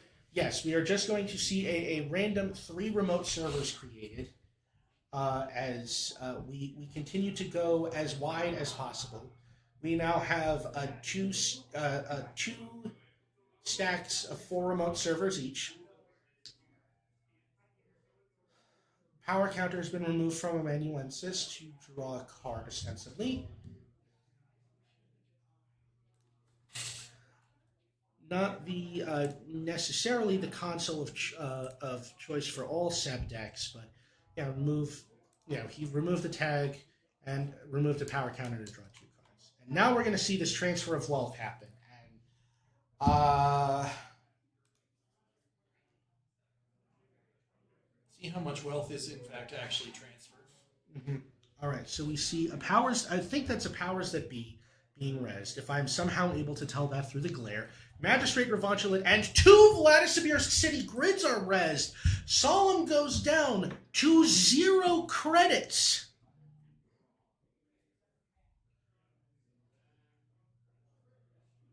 And Thomas Haas is going to take a tag and see the Oppo research. Oppo research being the tagging engine of choice for most NBN decks. I figured there was no way we haven't seen an Oppo research up here on the screen, but I honestly don't think we have all tournament. You know, I don't think we have either. The cohort guidance program is now going to be contested on the grounds that it is the only source of money that Solemn is showing.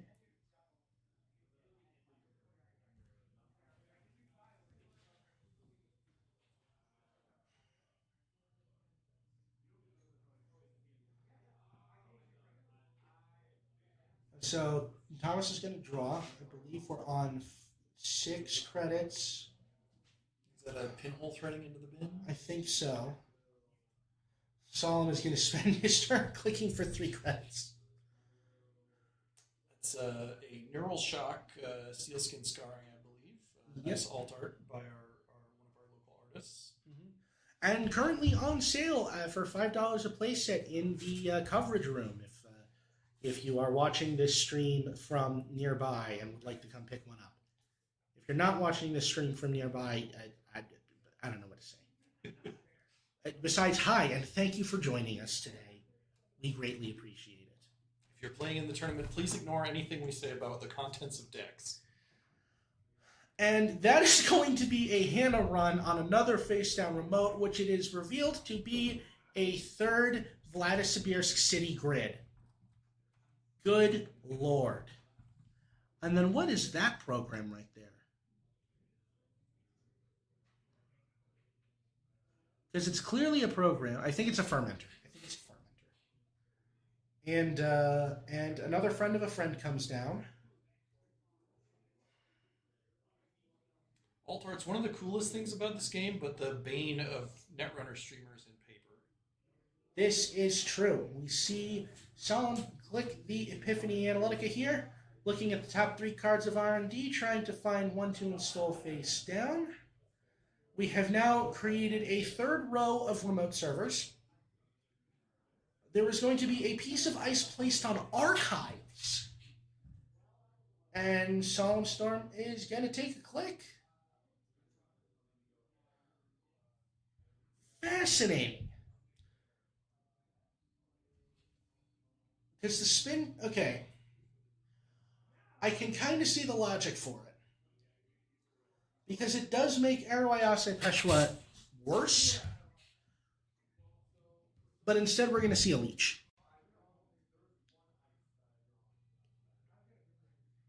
What do you think of the decision to ice archives and not R&D and HQ? Do you think he's hiding something in there or bluffing? It could be either. As a play, it kind of makes sense long term, just because it means that Arawayase Peshwa can't get into archives, and it's easier to just run into R&D. But that means that the Eru doesn't get to see that extra card.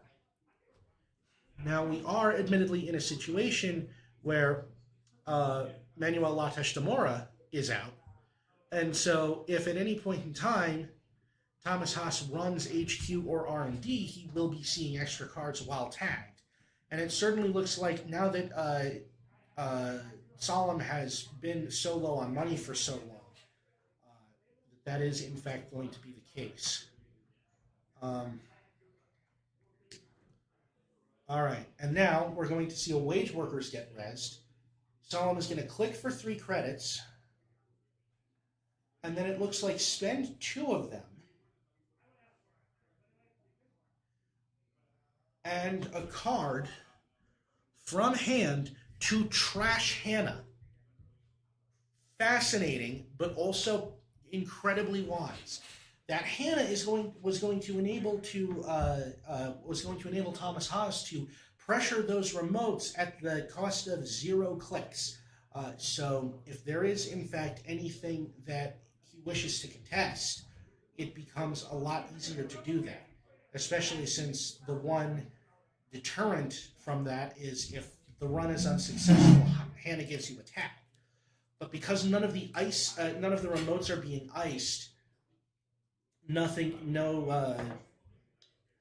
runs are going to be unsuccessful. Unless, of course, I'm right in that is a B1001 on the first remote. Also, we're going to see the wage workers get trashed. Putting a power counter on the Solidarity badge. And now what we see, a nice little engine going. Solidarity badge is going to get a power counter each time that Thomas Haas trashes one of Solemn's assets. This is going to enable Thomas Haas to clicklessly remove the tag with that power counter on each turn, and then remove a power counter from Amanuensis to draw 2 cards. And we see Magistrate Revanchulet hit the bin here. Revanchulet, interestingly, the Finnish word for the Northern Lights. Huh. I had no idea.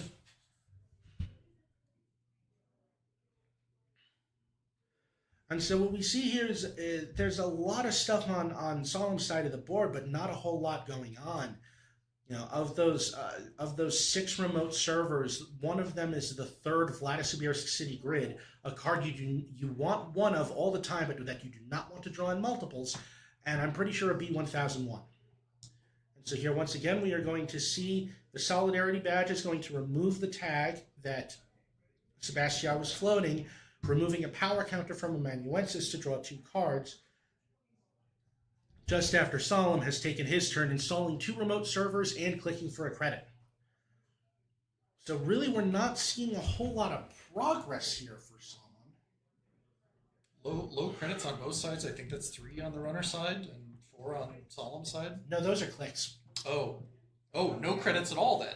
Yes, no. The good news for Thomas Haas is that there's a fermenter with 4 virus counters on it. Oh, So the moment that pops, Thomas Haas is going to have credits again. Hey, look, it popped. All right, so there now we see the 8 credits.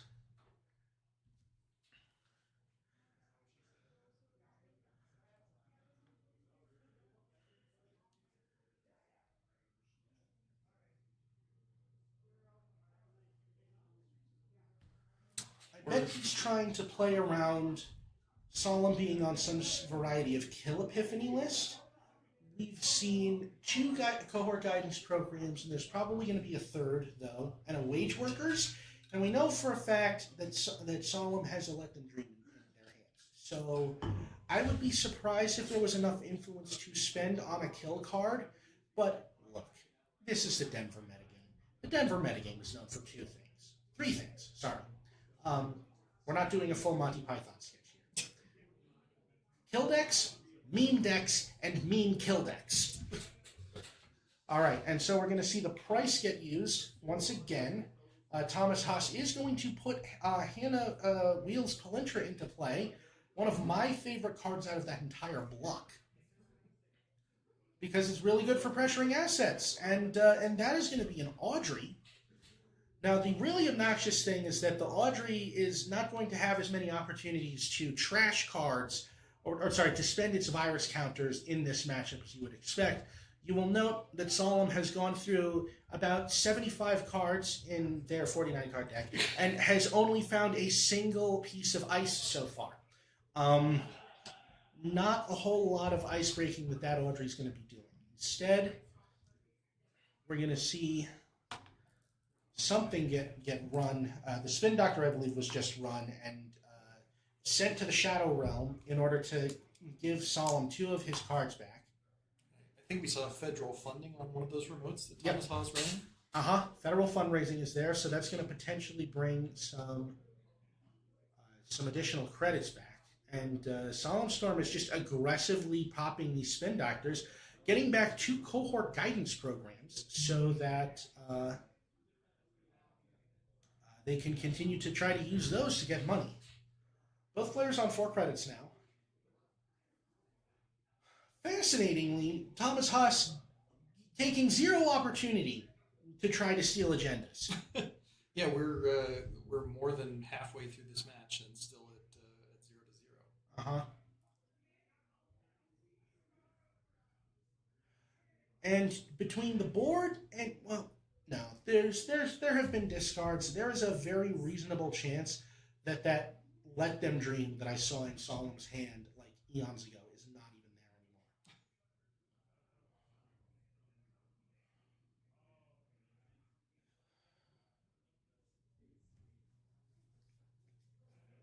How did you feel about this matchup from the outset? So, I actually was going into this while you were out of the room.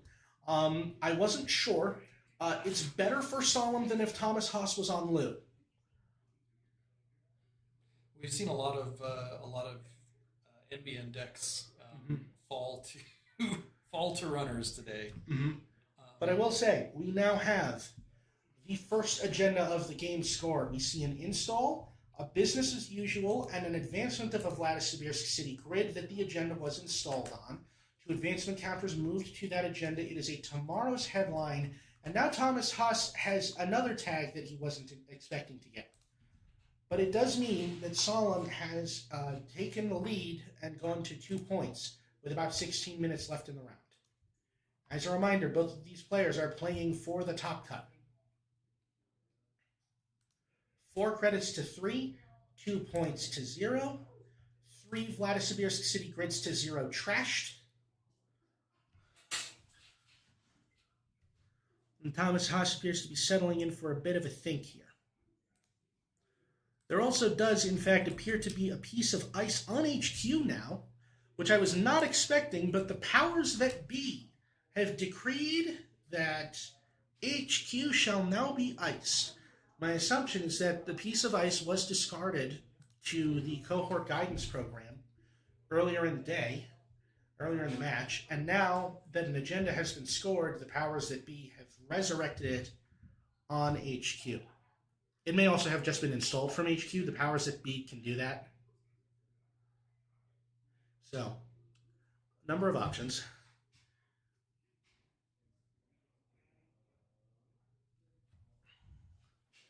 What this means is that likely there are either more agendas in HQ, or Thomas Haas wants to, or Ben wants to stop Thomas Haas from just transferring all of his wealth into the sub coffers.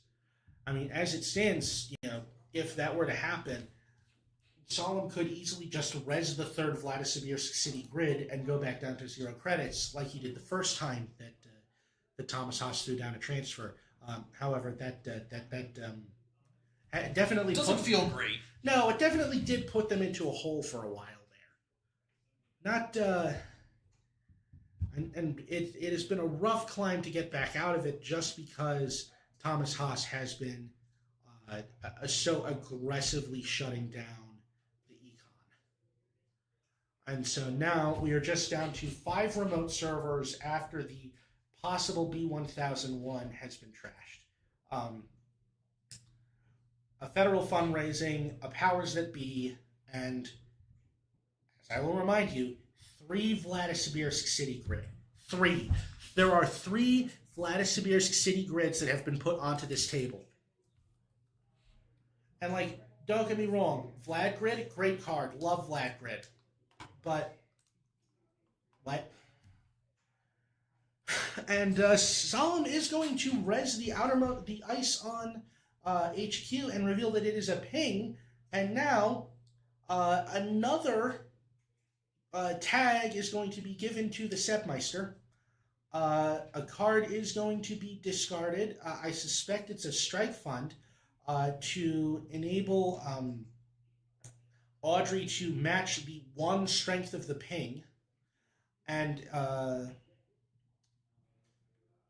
virus counter is going to be used to break it. And then there is a shipment from Vladislavsky and an Oppo research revealed.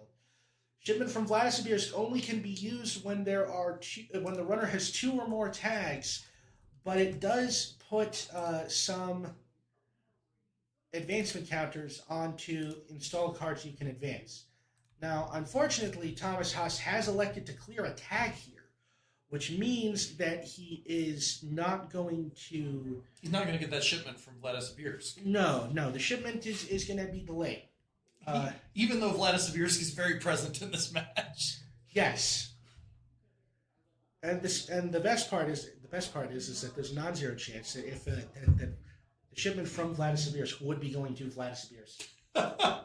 You just install an agenda in the Vladislavsky grid and then put the 2 agenda counters on each of them, and then, or just 4 agenda advancement counters on the one card in the first place. But look, if you can ship from Vladislavsky to Vladislavsky, what's more mega corporate nonsense than that?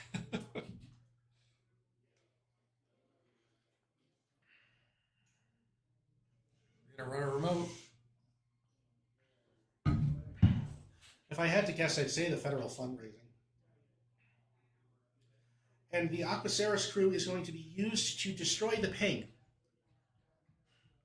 And Thomas Haas is going to continue to try to get things from HQ. And that is an agenda. That is a freedom of information. 4-2 agenda, the advancement requirement is reduced by 1 for each tag the runner has.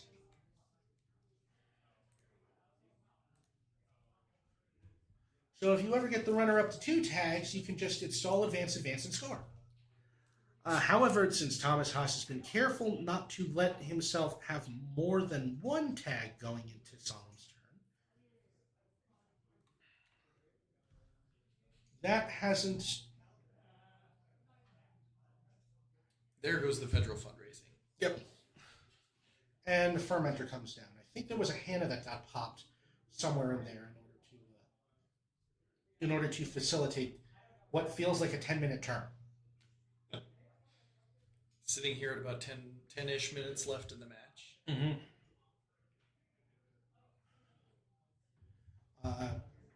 Solemn is going to go credit, and Oppo, which is going to give Thomas Haas 2 tags. If there was threat 3, Solemn could have paid an additional 5 credits to give Thomas Haas 4 tags, which would have been definitely entirely too many tags. Things for a future Oppo research, perhaps. Yes. As it stands, Thomas is still clearing tags.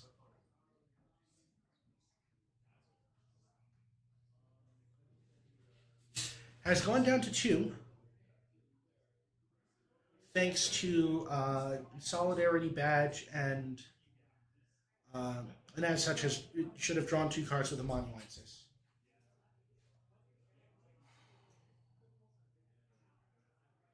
So we're sitting here. 9 minutes left on the clock. Both players at 2 points. And Thomas Haas is going to run the 4 cards in HQ. And he is going to see a ping and a shipment from Vladislavsky. Surprise, surprise. Well, we know for a fact that Vladislavsky wants to get into the shipping game. This has been firmly established by this point.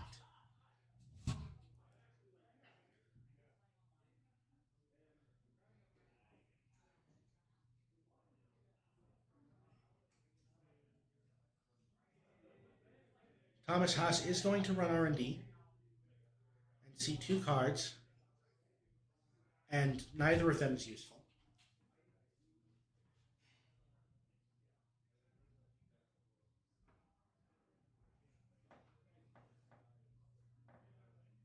He's going to pop the fermenter for some money, and he's going to use that money to go back down to 1 tag, because remember, he wants to be floating a tag to be putting these power counters on this Amanuensis, but he doesn't want to be floating 2 tags because that's going to turn on the shipment from Vladislavsky. And Manuel Lattes de Mora is going to cost 2 cards from HQ in order for Solemn to trash. Solemn is going to activate Epiphany Analytica on 1 credit and install one of the top 3 cards from R&D. And another one from Grip. Or HQ, I guess. And take a credit and pass.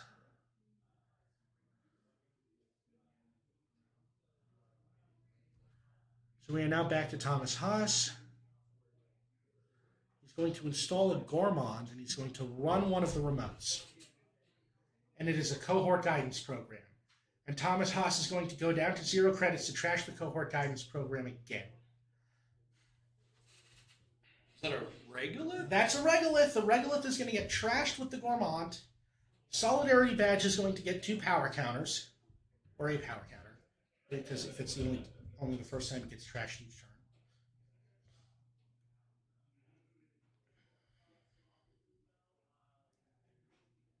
And then we're going to take a look at R&D for 2 cards.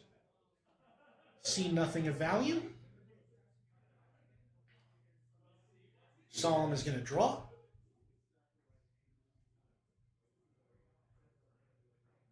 Click for 2 credits.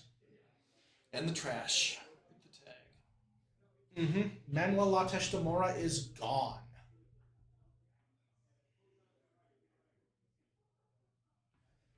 We're going to do the Solidarity Badge tag Amanuensis stance again.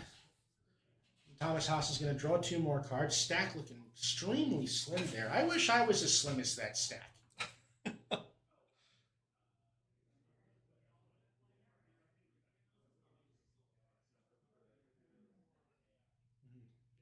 And Solemn's board state is a Powers That Be and 3 Vladisibirsk City Grid. I'm going to keep saying it because it's never not going to be funny that there are 3 Vladisibirsk City Grids installed right now. And Solemn is going to spend 2 credits to res what I believe is another ping. This on Archives? On Archives.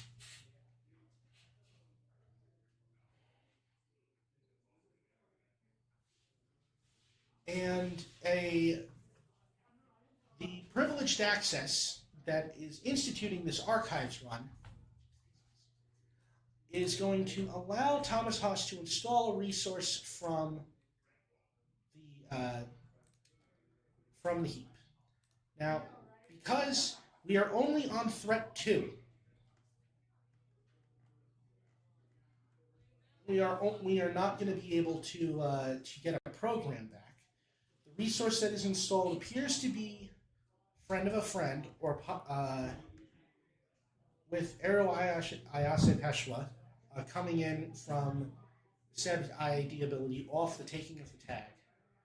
We've got about 4.5 minutes left in the round. 2 points apiece for our finals competitors from last year's Denver Megacity. Battling it out for the ability to play in the top cut tomorrow. The loser having to go and play Classiques. A result that I don't know that Solemn would be too disappointed with. What happens if they draw? So, strangely enough, there are 2 matches right now that feature 2 players on 9 points. Everyone else has managed to draw into the top cut. If these 2 players draw, and the other match ends with 1 player definitively winning, one of these 2 players is going to wind up in the top cut anyway on tie breaks. Maybe worth pointing out that for a moment there, Solemn's entire board was Vladisibirsk City Grids. Yes, so the Powers That Be be no more. And yes, there are just 3 Vladisibirsk City Grids, and Thomas Haas is going to contest the Wage Workers. The Wage Workers does have a trash cost of 4. Thomas Haas is on 3 credits. Without a Gourmand, the Wage Workers cannot be trashed from this board state. And instead, we see Thomas Haas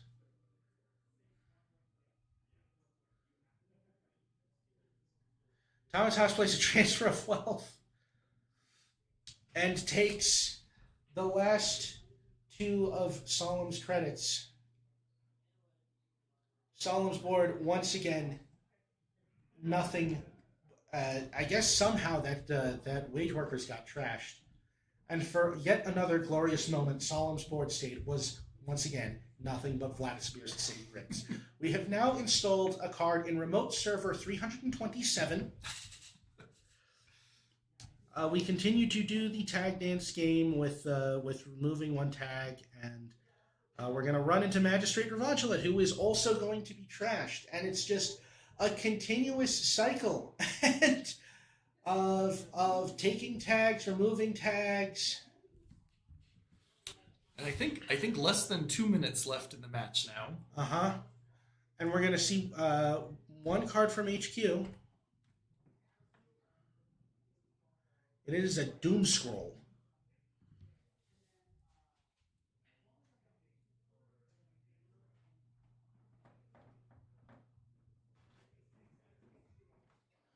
All right. There's a minute and a half in the round.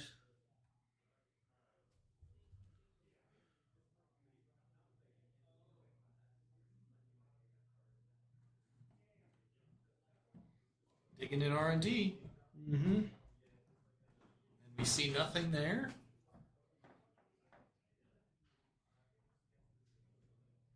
It looks like a privileged... sorry.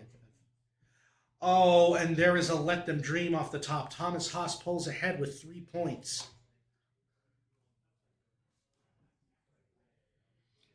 Let Them Dream, often not the thing you want to see as the runner, but in this case... Mm-hmm. In this case, it might just be enough, as Thomas Haas draws the last card in the stack.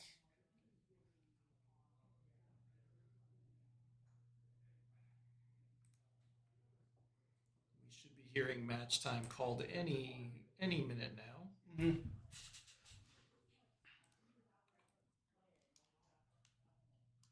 And that appears to be a concession. All right, and there we go. We've only seen one Corp deck win today. We've had NBN on the camera 4 times, and it's been the sauce none of them. Congratulations to Thomas Haas for making the top cut, and